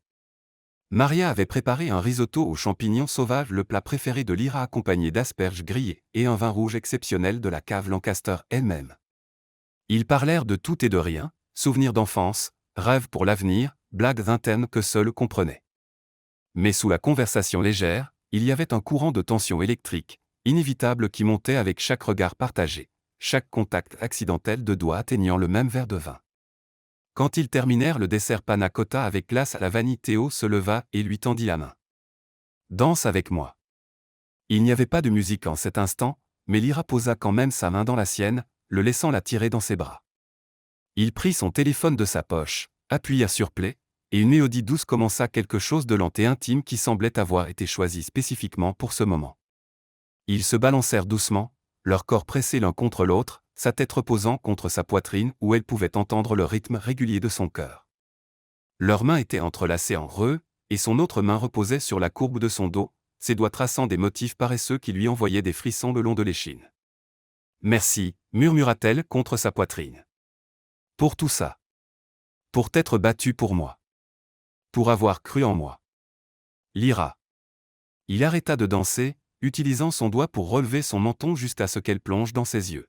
« Tu n'as pas besoin de me remercier pour faire ce que j'aurais dû faire il y a des années pour te donner ce que tu as toujours mérité. » Et puis il l'embrassait. Et ce baiser fut différent de tous les autres. Il n'était pas urgent ni désespéré. Il était lent, profond, complet, comme s'ils avaient tout le temps du monde et qu'ils voulaient savourer chaque seconde. Ses mains montèrent, s'emmêlant dans ses cheveux, et il gémit doucement contre ses lèvres, le son vibrant à travers elles. Ses mains glissèrent de son dos à ses hanches, l'attirant plus près jusqu'à ce qu'il n'y ait plus d'espace entre leurs corps. Quand ils se séparèrent enfin, tous deux respiraient lourdement, leurs yeux sombres de désir. Lyra. Sa voix sortit étranglée. Si tu veux arrêter, tu dois me le dire maintenant, parce que dans une minute de plus je ne pourrai plus. N'arrête pas, les mots sortirent sans hésitation. S'il te plaît, Théo, n'arrête pas. Quelque chose se brisa dans son expression, le dernier fil de contrôle se rompant. Il l'embrassa à nouveau, plus profondément cette fois, ses mains explorant les courbes de son corps à travers le tissu fin de sa robe. Elle s'arqua contre lui, ses propres doigts s'activant sur les boutons de sa chemise, désespéré de sentir sa peau contre la sienne. « Pas ici », murmura-t-il contre ses lèvres, même si ses mains débattaient clairement avec son cerveau. « Tu mérites mieux que le sol d'une serre. » Elle rit, le son sortant essoufflé et plus qu'un peu désespéré. « Je me fiche d'où. J'ai juste besoin de toi. » Il grogna un son bas et torturé. « Tu vas me tuer. » Mais ensuite il prenait sa main et la guidait hors de la serre, à travers les jardins. Mais au lieu de se diriger vers le manoir principal, il la mena sur un chemin différent, celui menant à petite maison d'hôte cachée parmi les arbres. C'était un charmant cottage rarement utilisé, avec des murs de pierre couverts de lierre et une cheminée cosy. « J'ai arrangé pour qu'elle soit prête », admit Théo en déverrouillant la porte. Au cas où. Maintenant, eh bien, au cas où. L'intérieur était chaleureux et intime, un profond canapé devant la cheminée où des bûches crépitaient déjà, créant des ombres dansantes sur les murs. Des pétales de rose étaient éparpillés le long du chemin menant à la chambre, et à travers la porte entrebâillée, elle pouvait voir d'autres bougies allumées. « Tu avais tout prévu », dit-elle en se tournant vers lui. Il n'y avait aucune accusation dans sa voix, seulement de l'émerveillement. « J'espérais, » corrigea-t-il en fermant la porte derrière eux. « Parce que je savais, j'espérais que tu finirais par dire oui. Et quand tu l'as fait, je voulais que ce soit parfait. » Des larmes brûlèrent à nouveau ses yeux, mais celle-ci était de bonheur. « C'est parfait. Tu es parfait. » Loin de là. Il traversa l'espace entre eux, ses mains encadrant son visage avec une tendresse qui contrastait avec le feu dans ses yeux. « Mais avec toi, je veux l'être. » Et puis il l'embrassait à nouveau. Et cette fois il n'y avait ni hâte ni interruption, rien que tous les deux et la promesse de tout ce qui allait venir. Ses mains trouvèrent la fermeture éclair de sa robe, la baissant lentement, révérencieusement, comme s'il déballait le cadeau le plus précieux. Le tissu glissa de ses épaules, tombant en un bassin vert à ses pieds, et elle se tint là en jute, sa lingerie vulnérable mais pas honteuse, ou l'intensité de son regard. « Tu es la plus belle chose que j'ai jamais vue », murmura-t-il, ses doigts traçant la ligne de sa clavicule jusqu'à la vallée entre ses seins, la faisant trembler. « Et je vais passer le reste de ma vie à te montrer à quel point tu es belle. » Elle atteignit sa chemise, terminant le travail commencé dans la serre, poussant le tissu de ses épaules jusqu'à ce qu'il soit lui aussi torse nu. Ses mains explorèrent les plans de sa poitrine, sentant les muscles se contracter sous son contact, sentant l'accélération de son cœur qui correspondait au sien. Il la souleva dans ses bras sans effort, et elle enroula ses jambes autour de sa taille tandis qu'il la portait vers la chambre, ses lèvres ne quittant jamais les siennes. Et quand il la posa doucement sur le lit, quand il se positionna au-dessus d'elle avec révérence et désir à parts égales, quand ses mains explorèrent enfin chaque centimètre de peau dont il avait rêvé toucher, Lyra sut qu'il n'y avait pas de retour en arrière. Elle était complètement, irrévocablement, éternellement à lui, et il était à elle. La lumière des bougies projetait des ombres dorées dansantes sur les murs de la chambre, transformant l'espace en quelque chose d'intemporel, suspendu entre le réel et l'onirique. Lyra était allongée sur le lit, ses cheveux étalés sur les oreillers blancs comme de la soie noire, ses yeux fixés sur Théo tandis qu'il se positionnait au-dessus d'elle. Il s'arrêta un moment, la regardant simplement avec une intensité qui fit trébucher son cœur. Ses mains étaient appuyées de chaque côté de sa tête, ses bras tendus par la retenue, comme s'il se retenait de simplement dévorer chaque centimètre d'elle. « Es-tu sûr ?» demanda-t-il, la voix rauque mais stable. « Parce que si tu changes d'avis à n'importe quel moment nous arrêtons. Peu importe jusqu'où nous sommes allés. » L'inquiétude dans sa voix, le respect absolu dans ses yeux, firent fondre complètement quelque chose en elle. C'était l'homme qu'elle aimait, pas seulement le Théo confiant et charmant que le monde voyait, mais celui-ci, l'homme vulnérable et attentif qui plaçait son confort au-dessus de son propre désir. « J'en suis sûre, » murmura-t-elle, levant une main pour tracer la ligne de sa mâchoire. « Je te veux, Théo. Tout de toi. Maintenant. » Il ferma brièvement les yeux, comme pour absorber les mots, les laisser se poser quelque part de profond. Quand il les rouvrit, il y avait quelque chose d'almost révérencieux dans son regard. « Alors laisse-moi t'aimer, » murmura-t-il, « comme j'ai toujours voulu le faire. » Il commença par des baisers lents et profonds qui lui firent oublier son propre nom.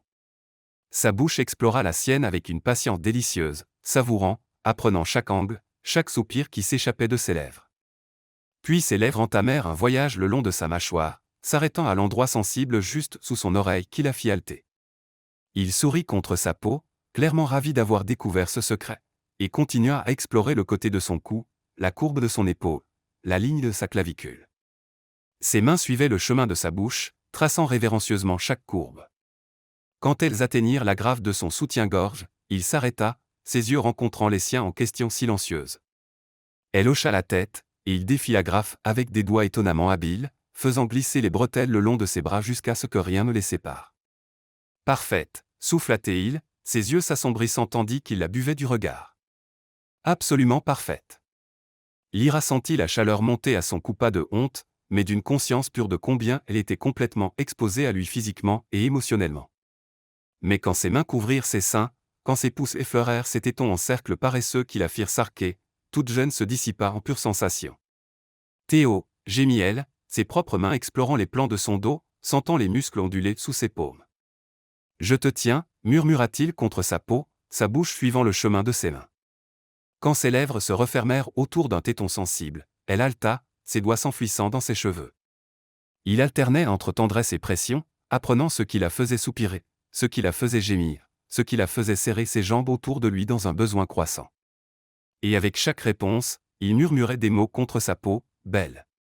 Parfaite. À moi. Chaque mot brûlait son chemin droit jusqu'à son cœur. Ses mains glissèrent plus bas, traçant la courbe de sa taille, la pente de ses hanches. Quand ses doigts s'accrochèrent à la ceinture de sa culotte, il s'arrêta à nouveau, ses yeux cherchant les siens. Oui, murmura-t-elle avant qu'il ne puisse demander. S'il te plaît, Théo, j'ai besoin de toi. Il fit glisser le tissu le long de ses jambes, le jetant quelque part sur le sol sombre, et puis elle fut complètement nue devant lui, vulnérable et exposée et absolument libre. Théo s'agenouilla entre ses jambes, ses mains glissant le long de l'intérieur de ses cuisses en une caresse mi-adoration, mi-promesse.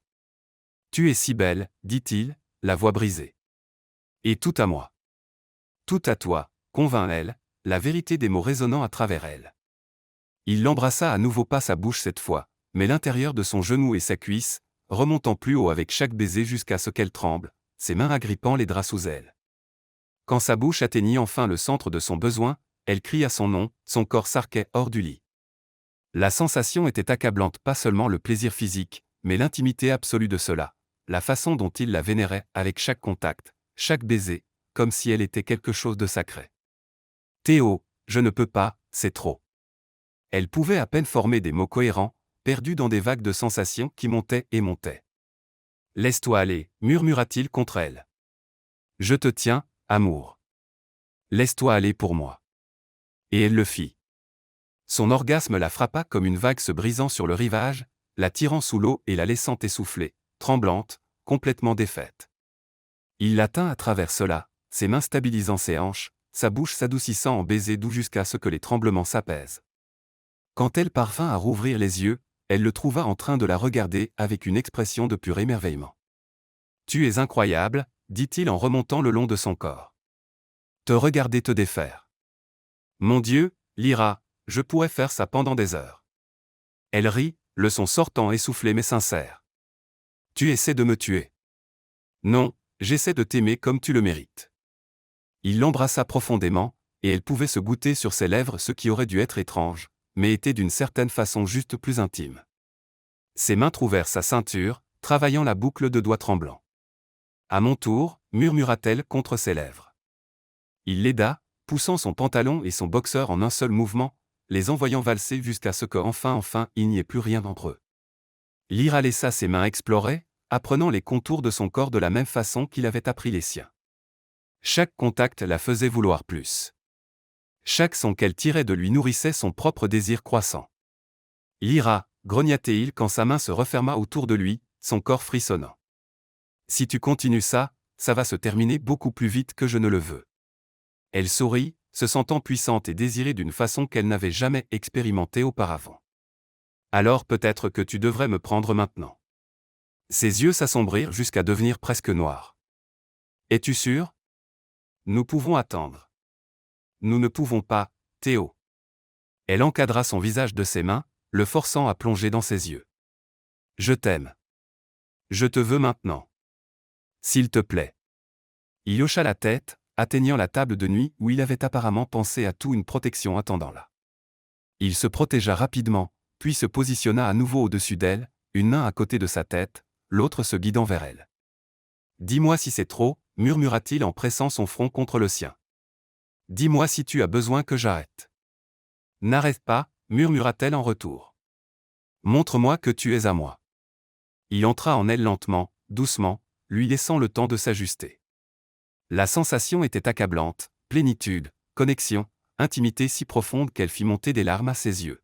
« Ça va » demanda-t-il à travers des dents serrées, son corps tremblant avec l'effort de rester immobile.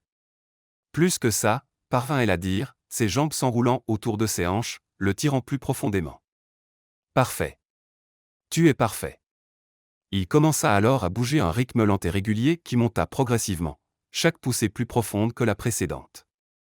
Leurs mains étaient entrelacées à côté de sa tête, ses yeux fixés sur les siens. Ira réalisa que c'était ce qui rendait l'amour différent du sexe, cette connexion, ce regard dans les yeux de l'autre, cette sensation d'âme se rencontrant autant que de corps. « Je t'aime » murmura Théo, son rythme s'accélérant. « Mon Dieu, Lyra, je t'aime tellement. »« Je t'aime » répondit-elle, sentant un autre orgasme monter différent du premier, plus profond, plus complet, comme si chaque cellule de son corps se réveillait. « Théo, je vais. »« Je sais. » Il ajusta légèrement l'angle, et soudain elle vit des étoiles. « Laisse-toi aller, amour.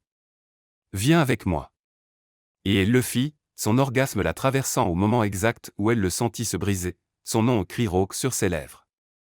Ils s'accrochèrent l'un à l'autre à travers cela, deux corps bougeant comme un seul, deux âmes enfin se rencontrant au milieu.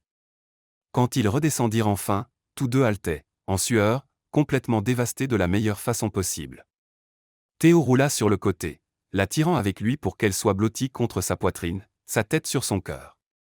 Ils restèrent ainsi de longs moments juste respirant, juste étant. Ses doigts traçaient des motifs paresseux sur son dos, et elle pouvait sentir son cœur ralentir progressivement sous sa joue. C'était. Commença-t-elle, mais ne trouva pas de mots adéquats. Ouais, convint-il en pressant un baiser dans ses cheveux. C'était. Elle se hissa sur un coude pour le regarder, et ce qu'elle vit dans ses yeux la fit retomber amoureuse de lui une nouvelle fois, tendresse, émerveillement, quelque chose proche de la révérence. « Tu es ma maison » murmura-t-elle, écho des mots qu'il avait prononcés des jours auparavant mais qui portaient désormais bien plus de poids. « Et tu es mon feu » répondit-il en la tirant vers le bas pour un autre baiser plus doux cette fois, mais pas moins significatif. « Tu l'as toujours été. Tu le seras toujours. » Ils firent l'amour à nouveau cette nuit-là plus lentement cette fois, explorant, apprenant, mémorisant. Et entre les moments de passion, ils parlèrent de rêves et de peurs, du passé et de l'avenir, de toutes les années perdues et de toutes les années à venir. Quand ils s'endormirent enfin, entrelacés si complètement qu'il était impossible de dire où l'un finissait et l'autre commençait, les premières lueurs de l'aube commençaient juste à peindre le ciel en rose. Et le matin, quand Lyra se réveilla dans les bras de Théo, sa première vue étant son visage détendu dans le sommeil, elle sut avec une certitude absolue que cet amour, cette connexion, cette promesse valait chaque risque, chaque peur, chaque bataille à venir. Parce que certaines choses, une fois trouvées, valent la peine de se battre pour les garder. Et Théo Lancaster, il valait définitivement la bataille. Les semaines qui suivirent cette nuit furent un mélange enivrant de travail intense, d'amour croissant, et de la résistance inévitable que Lyra avait prévue. Mais avec Théo à ses côtés stables, inébranlable, farouchement protecteur, elle affronta chaque défi la tête haute. Il y eut des murmures, bien sûr, regards en coin de membres du personnel plus âgés qui se souvenaient d'elle quand elle n'était qu'une petite fille courant dans les couloirs, commentaires voilés lors de dîners d'affaires quand des investisseurs demandaient ses qualifications, un article particulièrement cruel sur un blog de potins de l'industrie vinicole qui la décrivait comme la Cendrillon moderne qui avait troqué balai contre action. Mais pour chaque voix négative, il y en avait 10 qui la soutenaient. Sa mère, qui la serra fort et murmura « Tu prouves que nous sommes plus que ce qu'ils pensaient. » Eleanor Lancaster, qui devint étonnamment une alliée, coupant court au commérage avec une élégance glaciale chaque fois qu'il surgissait. Et William, qui après avoir vu Lyra négocier un contrat de distribution particulièrement difficile avec des investisseurs japonais hocha simplement la tête et dit « Vous avez l'instinct. Ça ne s'apprend pas. » Mais c'était Théo qui la maintenait ancrée, Théo qui apparaissait à son bureau avec du café quand elle travaillait tard, Théo qui lui tenait la main sous la table lors de réunions difficiles, Théo qui l'embrassait chaque nuit et murmurait des promesses d'avenir qu'elle commençait enfin à croire. Ce fut un vendredi après-midi, 3 mois après cette nuit transformatrice, que tout changea à nouveau. Lyra était dans son nouveau bureau, un bel espace au 2e étage du manoir surplombant les vignobles, examinant des propositions pour l'ouverture grandiose de la nouvelle aile d'événements qui serait le cœur de l'expansion internationale. C'était un projet qu'elle avait conçu de zéro, et voir les plans architecturaux étalés sur son bureau la remplissait de fierté et de but. Un coup à la porte la tira de ses pensées. « Entrez », appela-t-elle sans lever les yeux, supposant que c'était Margaret avec d'autres documents. « J'espérais te trouver ici. » Elle leva les yeux pour trouver Théo debout dans l'encadrement de la porte. Mais ce n'était pas le Théo détendu habituel. Il portait un costume impeccable en gris anthracite qui moulait parfaitement son corps. Ses cheveux étaient soigneusement coiffés, et il y avait quelque chose dans son expression nervosité mêlée de détermination qui fit s'emballer son cœur. Que s'est-il passé ? Elle se leva immédiatement, l'inquiétude colorant sa voix. Quelque chose ne va pas. Non. Il ferma la porte derrière lui et traversa la pièce vers elle. Rien ne va pas. Bien au contraire, en fait. Il s'arrêta devant son bureau, ses mains glissant dans ses poches dans un geste qu'elle reconnaissait comme son tic nerveux. Lyra, j'ai besoin de te montrer quelque chose. Peux-tu venir avec moi ? La curiosité l'emporta sur l'inquiétude. Maintenant ?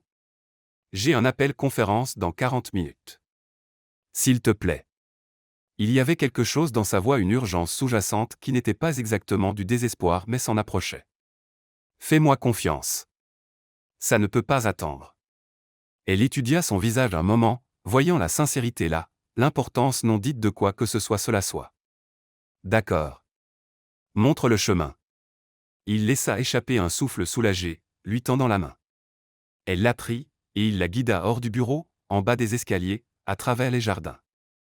Mais au lieu de suivre un chemin familier, il la mena vers une partie du vignoble qu'elle visitait rarement, une section plus ancienne où les vignes étaient noueuses et anciennes, leurs racines profondément enfouies dans le sol riche. Au cœur de ce vieux vignoble se trouvait une clairière qu'elle connaissait bien. C'était laquelle et Théo venait enfant, où ils construisaient des forts avec des branches et faisaient des promesses enfantines de conquérir le monde ensemble. Mais la clairière n'était pas comme dans son souvenir. Au centre se trouvait une structure simple mais belle, une arche en bois entrelacée de blanches hortensias et de feuillage vert, avec des guirlandes lumineuses enroulées autour. Une petite table était dressée avec du champagne frais et 2 verres en cristal, et éparpillés autour en cercles concentriques se trouvaient des centaines, non, des milliers de pétales de rose en nuances de blanc et de rose pâle. Lyra s'arrêta au bord de la clairière, sa main volant couvrir sa bouche. « Théo, qu'est-ce que tout ça ?» Il ne répondit pas immédiatement. Au lieu de cela, il la guida au centre de la clairière, s'arrêtant sous l'arche où la lumière du soleil de l'après-midi filtrait à travers les feuilles, créant des motifs de lumière et d'ombre qui dansaient sur eux. « Te souviens-tu de cet endroit ?» demanda-t-il doucement, ses mains tenant les siennes. Bien sûr que oui. Des larmes brûlaient déjà ses yeux. Nous y passions des heures. Tu disais toujours qu'un jour tu construirais une maison ici, exactement à cet endroit.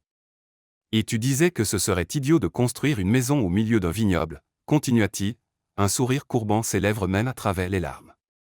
Mais ensuite je disais que je me fichais que ce soit idiot parce que si c'était là où tu serais, alors c'était là où je voulais être. Les larmes commencèrent à couler maintenant, glissant sur ses joues. Je me souviens. J'avais 10 ans quand j'ai dit ça. Ses pouces essuyèrent ses larmes, même si ses propres yeux brillaient d'émotion. Et je ne comprenais pas pleinement ce que ça signifiait. Mais Lyra. Il inspira profondément comme pour se préparer. Je comprends maintenant. Et puis il s'agenouilla. Le monde entier s'arrêta. L'air quitta ses poumons en un halètement. Ses mains volèrent couvrir sa bouche. Et tout ce qu'elle pouvait faire était regarder cet homme beau, compliqué, parfait s'agenouiller dans la terre du vignoble où ils avaient grandi ensemble. Lyra Torres. Sa voix était stable, mais elle pouvait voir l'émotion briller dans ses yeux. Tu es la chose la plus constante dans ma vie. La seule certitude dans un monde d'inconnus. Quand j'avais 10 ans, je savais que je voulais être là où tu étais. Quand j'avais 18 ans, j'étais trop lâche pour admettre ce que ça signifiait. Et quand je suis revenu ici il y a 3 mois et t'ai vu dans ce couloir. Il s'arrêta, clairement luttant contre l'émotion. Je savais que j'avais passé 8 ans à fuir la maison alors que la maison avait toujours été toi. Il sortit une petite boîte en velours de sa poche, l'ouvrant pour révéler la plus belle bague que Lyra ait jamais vue. Elle n'était pas extravagante ou excessive. Elle était parfaite, un saphir bleu profond entouré de petits diamants sertis dans de l'or blanc délicat simple, élégante, intemporelle. Ce saphir, continua Théo, la voix s'épaississant, appartenait à ma grand-mère.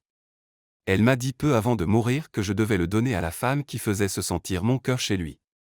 Et il n'y a personne, lira personne dans le monde entier qui me fasse me sentir plus complet, plus moi-même, plus chez moi que toi. Il s'arrêta, laissant les mots se poser entre eux. Autour d'eux, le monde semblait attendre. Les feuilles arrêtèrent de murmurer. Les oiseaux se turent. Même le vent retint son souffle. Alors je te le demande, ici dans cet endroit où nous avons fait nos premières promesses l'un à l'autre. Ses yeux rencontrèrent les siens, et ce qu'elle y vit était si pur, si vrai que de nouvelles larmes coulèrent. Lyra Torres, veux-tu partager ta vie avec moi? Veux-tu construire un avenir avec moi? Veux-tu me laisser passer chaque jour à te prouver que cet amour est réel, que cet amour dure, que cet amour vaut chaque défi que nous affronterons? Il sortit la bague de la boîte, la tenant entre eux. Épouse-moi, Lyra. Rends-moi l'homme le plus chanceux vivant. Dis oui. Pendant un moment, Lyra ne put parler. L'émotion la remplissait si complètement que les mots semblaient inadéquats, trop insignifiants pour capturer la magnitude de ce qu'elle ressentait. Alors elle fit la seule chose qu'elle pouvait. Elle s'agenouilla à côté de lui dans la terre, encadrant son visage de ses mains, le laissant voir chaque émotion écrite dans ses yeux. Ça a toujours été toi, murmura-t-elle, la voix brisée mais certaine. Quand j'avais 8 ans et que tu m'as appris à grimper à l'arbre. Quand j'avais 15 ans et que j'ai réalisé que mes sentiments étaient plus que de l'amitié. Quand tu es parti et que mon monde est devenu gris, et quand tu es revenu et que mon monde a explosé en couleurs à nouveau. Ça a toujours été toi, Théo. Ça le sera toujours. Elle pressa son front contre le sien, ses larmes se mêlant aux siennes. Oui. Oui, je t'épouserai 1000 fois. Oui. Le sourire qui explosa sur son visage fut du pur soleil radiant, incandescent, transformateur. Ses mains tremblèrent légèrement tandis qu'il prenait sa main gauche, lissant la bague à son doigt. Elle allait parfaitement, comme si elle avait été faite spécifiquement pour elle. Et puis il la tirait dans ses bras et l'embrassait avec une intensité qui fit tourner son monde. C'était promesse et célébration. C'était passé et futur. C'était tout ce qu'ils avaient été et tout ce qu'ils seraient. Quand ils se séparèrent enfin, tous deux riant à travers les larmes, il tint sa main, regardant la bague à son doigt avec une expression de pur émerveillement. Tu as dit oui, murmura-t-il, comme s'il n'arrivait toujours pas à y croire. J'ai dit oui, confirma-t-elle, admirant comment le saphir capturait la lumière du soleil, projetant des reflets bleus sur sa peau. Tu pensais vraiment que je dirais autre chose? J'espérais. Il la tira à nouveau à ses pieds, ses mains encadrant son visage. Mais l'espoir et la certitude sont des choses différentes. Et maintenant que j'ai la certitude. Il la fit tournoyer dans un cercle spontané, arrachant un rire gidi à elle. Maintenant j'ai l'impression que je pourrais voler. Il la reposa mais garda ses bras autour d'elle, la balançant doucement même sans musique. J'ai encore une chose à te montrer, dit-il après un moment. Il y en a encore? Elle ne pouvait imaginer comment cette soirée pourrait devenir plus parfaite. Il la guida à quelques pas, pointant une zone près du bord de la clairière où des piquets en bois marquaient un périmètre. J'ai déjà parlé à des architectes. Si tu veux et seulement si tu veux, je veux construire notre maison ici. Exactement à cet endroit où tout a commencé.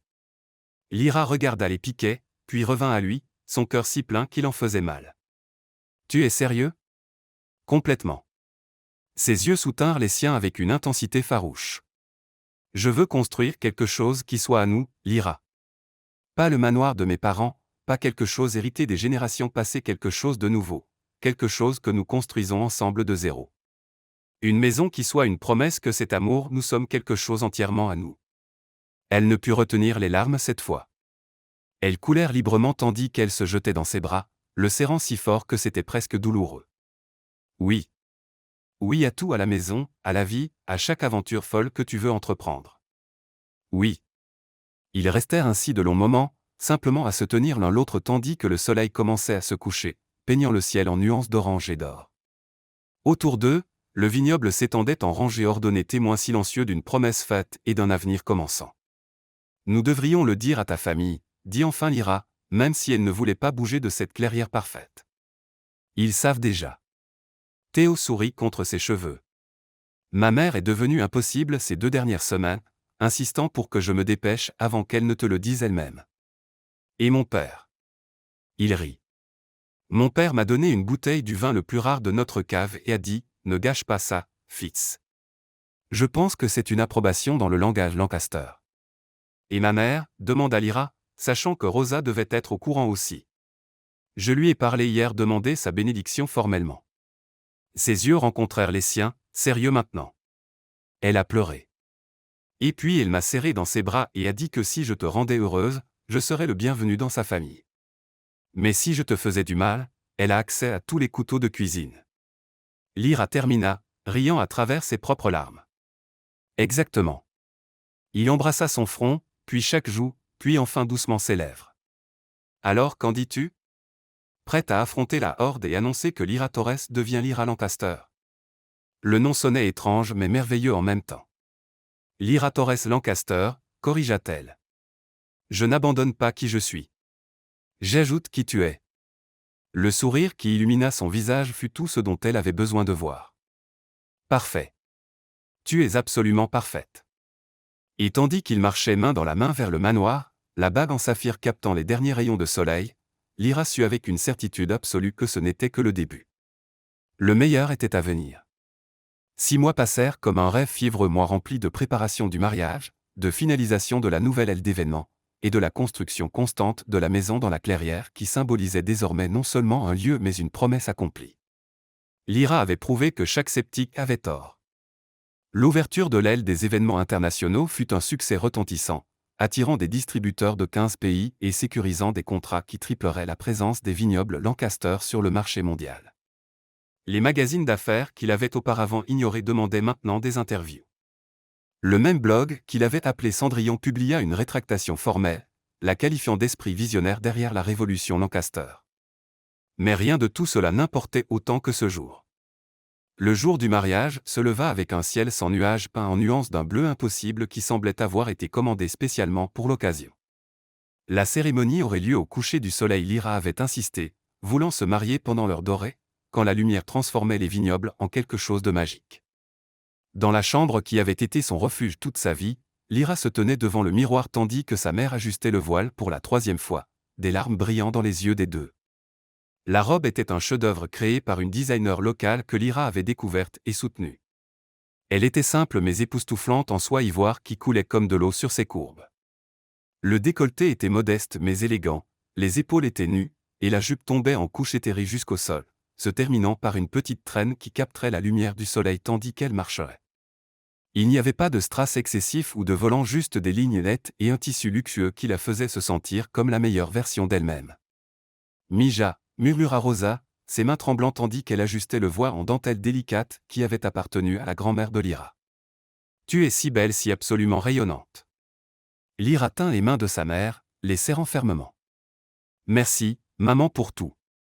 Pour m'avoir élevée seule, pour m'avoir appris à être forte, pour ne jamais me laisser oublier ma valeur. Tu as toujours eu de la valeur, mi amor. Rosa encadra le visage de sa fille, ses pouces essuyant les larmes qui avaient commencé à couler. Je me suis juste assuré que tu ne l'oublies jamais. Et maintenant? Elle laissa échapper un rire humide. Maintenant tu vas épouser un homme qui voit cette valeur aussi clairement que je l'ai toujours vue. Un coup doux à la porte les interrompit. Eleanor Lancaster entra, élégante dans une robe de mère du marié en bleu marine, son sourire chaleureux et sincère. Lyra, ma chère, dit-elle en s'arrêtant pour l'admirer. Vous êtes absolument époustouflante. Théo va s'effondrer quand il vous verra. Lyra rit à travers les larmes. C'est le plan. Eleanor s'approcha, tenant une petite boîte en velours. Je sais que vous avez déjà quelque chose d'emprunté, le voile de votre grand-mère et quelque chose de bleu. Elle désigna le petit ruban bleu que Lyra avait cousu à l'intérieur de sa robe, une tradition. Mais j'aimerais offrir quelque chose d'ancien, si vous l'acceptez. Elle ouvrit la boîte pour révéler une paire de boucles d'oreilles en perles délicates clairement antiques mais impeccablement préservées. Elles appartenaient à la mère de William, la même femme qui a donné à Théo la bague en saphir. Elle les a portées à son propre mariage, et je les ai portées au mien. Ce serait un honneur si vous les portiez au vôtre. Lyra sentit de nouvelles larmes brûler. L'acceptation d'Eleanor, pas juste tolérance, mais acceptation et accueil sincère dans la famille signifiaient plus que les mots ne pouvaient exprimer. Ce serait un honneur, murmura Lyra, permettant à Éléanore de placer les boucles à ses oreilles. Quand elle fut enfin complète robe, voile, boucle, bouquet de roses blanches et d'hortensia, Lyra reconnut à peine la femme dans le miroir. Mais en même temps, elle était exactement qui elle avait toujours été, juste plus confiante, plus heureuse, plus entière.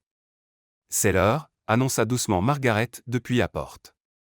Les invités sont tous assis, et Théo est, eh bien, il essaie de ne pas avoir l'air de vouloir vomir de nerfs, mais il échoue misérablement. Lyra rit, le son soulageant la tension dans ses propres nerfs. Alors je suppose que je ferais mieux de ne pas le faire attendre plus longtemps. La marche de la chambre à la clairière désormais transformée en cathédrale en plein air fut courte mais significative. Chaque pas la rapprochait d'un avenir qu'elle avait presque abandonné croire possible. Quand elles atteignirent le bord de la clairière, Lyra s'arrêta, le souffle coupé. La transformation était à couper le souffle. Des rangées de chaises blanches formaient une allée centrale décorée de pétales de roses. L'arche où Théo avait fait sa demande avait été agrandie et entrelacée de milliers de fleurs blanches roses, hortensia, jasmin créant une structure de rêve. Et tout autour, des guirlandes lumineuses étaient suspendues dans les arbres, prêtes à s'allumer quand le soleil se coucherait. Mais rien n'importait autant que l'homme debout sous l'arche. Théo portait un smoking impeccable, mais c'était l'expression sur son visage qui l'arrêta, pur émerveillement, admiration, amour si intense qu'elle pouvait le sentir à travers la distance qui les séparait. La musique commença, une version au violoncelle de « At Last » que Lyra avait choisie spécifiquement. Elle tint le bras de sa mère, faisant un pas en avant, puis un autre, chacun la rapprochant de son avenir. Les invités se tournèrent pour regarder amis, famille, collègues, tous ceux qui avaient été témoins de leur voyage. Mais Lyra n'avait d'yeux que pour Théo, qui luttait visiblement pour maintenir sa composure, des larmes brillant déjà dans ses yeux. Quand elle l'atteignit enfin, Rosa embrassa sa joue, puis plaça la main de Lyra dans celle de Théo. « Prends soin de mon cœur, murmura-t-elle à lui. Avec ma vie, répondit Théo, la voix épaisse d'émotion. Rosa hocha la tête, puis s'éloigna, les laissant debout ensemble sous l'arche tandis que l'officiant, un vieil ami de la famille, commençait la cérémonie. Nous sommes rassemblés ici. Mais Lyra entendit à peine les mots. Tout ce sur quoi elle pouvait se concentrer était Théo, la façon dont il tenait ses mains comme si elle était la chose la plus précieuse au monde, la façon dont ses yeux ne quittaient jamais les siens, la façon dont son pouce traçait des cercles doux sur sa peau en un geste inconscient de réconfort. Théo et Lyra ont écrit leurs propres vœux, annonça l'officiant, et Lyra sentit son cœur s'emballer. Théo parla en premier. Il s'éclaircit la gorge, clairement essayant de contrôler ses émotions. Mais quand il parla, sa voix fut stable. Lyra, quand nous étions enfants, je t'ai promis que je te protégerais toujours, que je ne te laisserai jamais te noyer. Il s'arrêta, un petit sourire courbant ses lèvres même à travers les larmes. J'ai brisé cette promesse quand je suis parti. Je t'ai laissé te noyer dans l'incertitude et le doute, et c'est quelque chose que je passerai le reste de ma vie à réparer. Il serra ses mains plus fort. Mais aujourd'hui je fais de nouvelles promesses. Je promets de te voir, vraiment te voir chaque jour. Je promets de me battre pour nous-mêmes quand ce sera dur. Je promets de ne jamais te laisser oublier ta valeur. Je promets de construire une vie avec toi qui honore à la fois d'où nous venons et où nous allons. Et je promets de t'aimer farouchement, complètement, éternellement chaque jour pour le reste de ma vie. Des larmes coulaient librement sur le visage de Lyra maintenant, mais elle s'en fichait. Quand ce fut son tour, sa voix sortit étonnamment stable. Théo, tu m'as appris à grimper aux arbres quand j'avais peur des hauteurs. Tu m'as appris qu'appartenir ne concerne pas d'où l'on vient, mais qui choisit de rester. Et quand tu es revenu, quand tu es enfin rentré à la maison, tu m'as appris que certains amours valent l'attente. Elle cligna des yeux à travers les larmes, rencontrant son regard. Je promets d'être ta partenaire dans tous les sens, en affaires, dans la vie, dans chaque aventure. Je promets de te défier quand tu auras tort et de te soutenir quand tu auras raison. Je promets de construire un foyer avec toi qui soit à la fois refuge et aventure. Et je promets de t'aimer avec chaque partie brisée et chaque partie entière de moi pour chaque jour qui me sera donné. Les alliances, dit doucement l'officiant. Le meilleur ami d'université de Théo, servant de témoin, tendit les alliances de simples anneaux en or qu'ils avaient choisis ensemble. Théo glissa la sienne en premier, ses mains tremblant légèrement. Avec cette alliance, dit-il, la voix s'épaississant, je t'épouse aujourd'hui, demain, toujours. Lyra prit la sienne, la glissant à son doigt. Avec cette alliance, je t'épouse aujourd'hui, demain, toujours. Par le pouvoir qui m'est conféré, dit l'officiant avec un sourire, je vous prononce mari et femme. Théo, vous pouvez embrasser votre marié. Théo n'attendit pas plus. Il tira Lyra dans ses bras et l'embrassa, pas le baiser poli et chaste d'une cérémonie publique, mais un baiser profond, passionné, prometteur qui arracha des applaudissements et des sifflets des invités. Quand ils se séparèrent enfin, tous deux riant à travers les larmes, le soleil commençait à se coucher, peignant tout en nuances d'or. Les guirlandes lumineuses s'allumèrent, transformant la clairière en quelque chose de magique. La réception fut parfaite, intime mais joyeuse, élégante mais détendue. Ils dînèrent sous les étoiles, dansèrent sur l'herbe douce, rirent et pleurèrent, et célébrèrent un amour qui avait survécu au temps, à la distance et au doute. Mais ce fut tard dans la soirée, quand la plupart des invités étaient partis et qu'il ne restait que la famille proche, que Théo tira Lyra loin des festivités. « Viens avec moi », murmura-t-il en entr'aissant ses doigts aux siens. Il la guida à travers les vignobles, suivant un chemin éclairé par des lanternes, jusqu'à ce qu'ils atteignent le chantier de construction leur future maison, désormais partiellement construite. Les fondations étaient prêtes, la charpente montait, et on commençait à voir la forme qu'elle prendrait. « Je voulais te montrer quelque chose », dit Théo en la guidant soigneusement à travers le chantier jusqu'à ce qui serait le salon. Il pointa vers le haut où une verrière était en train d'être installée. « Vois-tu cette fenêtre ?» « Oui », murmura Lyra, imaginant comment la lumière du soleil s'y déverserait. « Je l'ai conçue pour que chaque matin le premier rayon de soleil tombe exactement là où sera notre lit. » Il la tira dans ses bras, sa voix basse et intime. « Parce que je veux me réveiller chaque jour avec toi, baigné de lumière du soleil. Je veux commencer chaque jour en te voyant exactement comme tu es lumineuse, belle, à moi. » Lyra enfouit son visage dans son cou, incapable de parer à travers l'émotion qui la remplissait complètement. Et là il la tourna pour pointer une autre zone. « Il y aura une grande fenêtre surplombant les vignobles où tu as grandi parce que je ne veux jamais que tu oublies d'où tu viens. Et juste là. » Il pointa le centre de ce qui serait la maison. « Il y aura une cheminée où nous raconterons à nos enfants des histoires sur comment maman et papa sont tombés amoureux. » « Enfant », répéta Lyra, testant le mot. Ils en avaient parlé, bien sûr, mais l'entendre dit si nonchalamment, si certainement, fit fondre quelque chose dans sa poitrine. « Si tu veux », se dépêcha d'ajouter Théo. « Il n'y a pas de hâte. Nous avons tout le temps du monde. » Elle se tourna dans ses bras, encadrant son visage de ses mains. « Je veux tout avec toi. La maison, les enfants, les matins paresseux et les nuits passionnées, les disputes stupides et les réconciliations encore meilleures. Je veux construire une vie aussi belle que cet endroit. »« Alors faisons-le », murmura-t-il contre ses lèvres. « Construisons quelque chose d'extraordinaire. » Ils restèrent là longtemps, enlacés dans le squelette de leur future maison, tandis que les étoiles tournaient au-dessus d'eux et que les vignobles murmuraient des promesses au vent. Et quand ils retournèrent enfin à la célébration, main dans la main, leurs alliances captant le clair de lune, tous ceux qui les virent surent sans doute que cet amour improbable, impossible, inévitable durerait éternellement. Parce que certains amours ne sont pas seulement trouvés, ils sont construits, brique par brique, promesse par promesse, baiser par baiser. Et Théo et Lyra, ils ne faisaient que commencer à construire. Dans la dernière scène de la nuit, ils se tenaient sur le porche du manoir Lancaster, regardant le soleil se lever sur les vignes exactement comme il avait fait d'innombrables fois enfant, mais cette fois différent. Cette fois Lyra était appuyée contre la poitrine de Théo, sa robe de mariée coulant encore autour de ses jambes, leurs alliances brillant dans la lumière croissante. « Est-ce réel » murmura-t-elle, la question écho d'une qu'elle avait posée des mois auparavant. Théo embrassa le sommet de sa tête, ses mains reposant protectivement sur sa taille. « Réel pour toujours », promit-il. « Nous construirons une vie à chaque lever de soleil. Un amour que personne d'autre ne peut comprendre, mais que nous ressentirons toujours. » Et tandis que le soleil peignait le ciel en nuances de rose et d'or, marquant le début de leur premier jour comme mari et femme, tous deux sûrs avec une certitude absolue que ce n'était que le début. Le meilleur était à venir. À la fin, Lyra découvrit que le vrai amour n'était pas d'abandonner qui vous êtes. C'était de trouver quelqu'un qui vous voyait complètement et choisissait de rester. Elle n'avait pas besoin de devenir une Lancaster pour mériter sa place. Elle apportait sa force Torres et transformait tout autour d'elle. Théo ne l'avait pas sauvée d'une vie moindre. Il avait simplement eu le courage de reconnaître ce qu'elle avait toujours été, extraordinaire. Ils construisirent leur maison sur les mêmes racines où ils jouaient enfants, prouvant que parfois le plus grand acte de courage n'est pas de partir à la recherche de quelque chose de nouveau, mais de reconnaître le trésor qui était toujours à vos côtés. Et quand les vignobles fleurirent ce printemps-là, les vieilles vignes entrelacées avec les nouvelles, tout le monde vit ce que Lyra et Théo avaient toujours su, que les meilleurs amours ne sont pas ceux qui viennent sans effort, mais ceux pour lesquels vous choisissez de vous battre chaque jour, à chaque lever de soleil.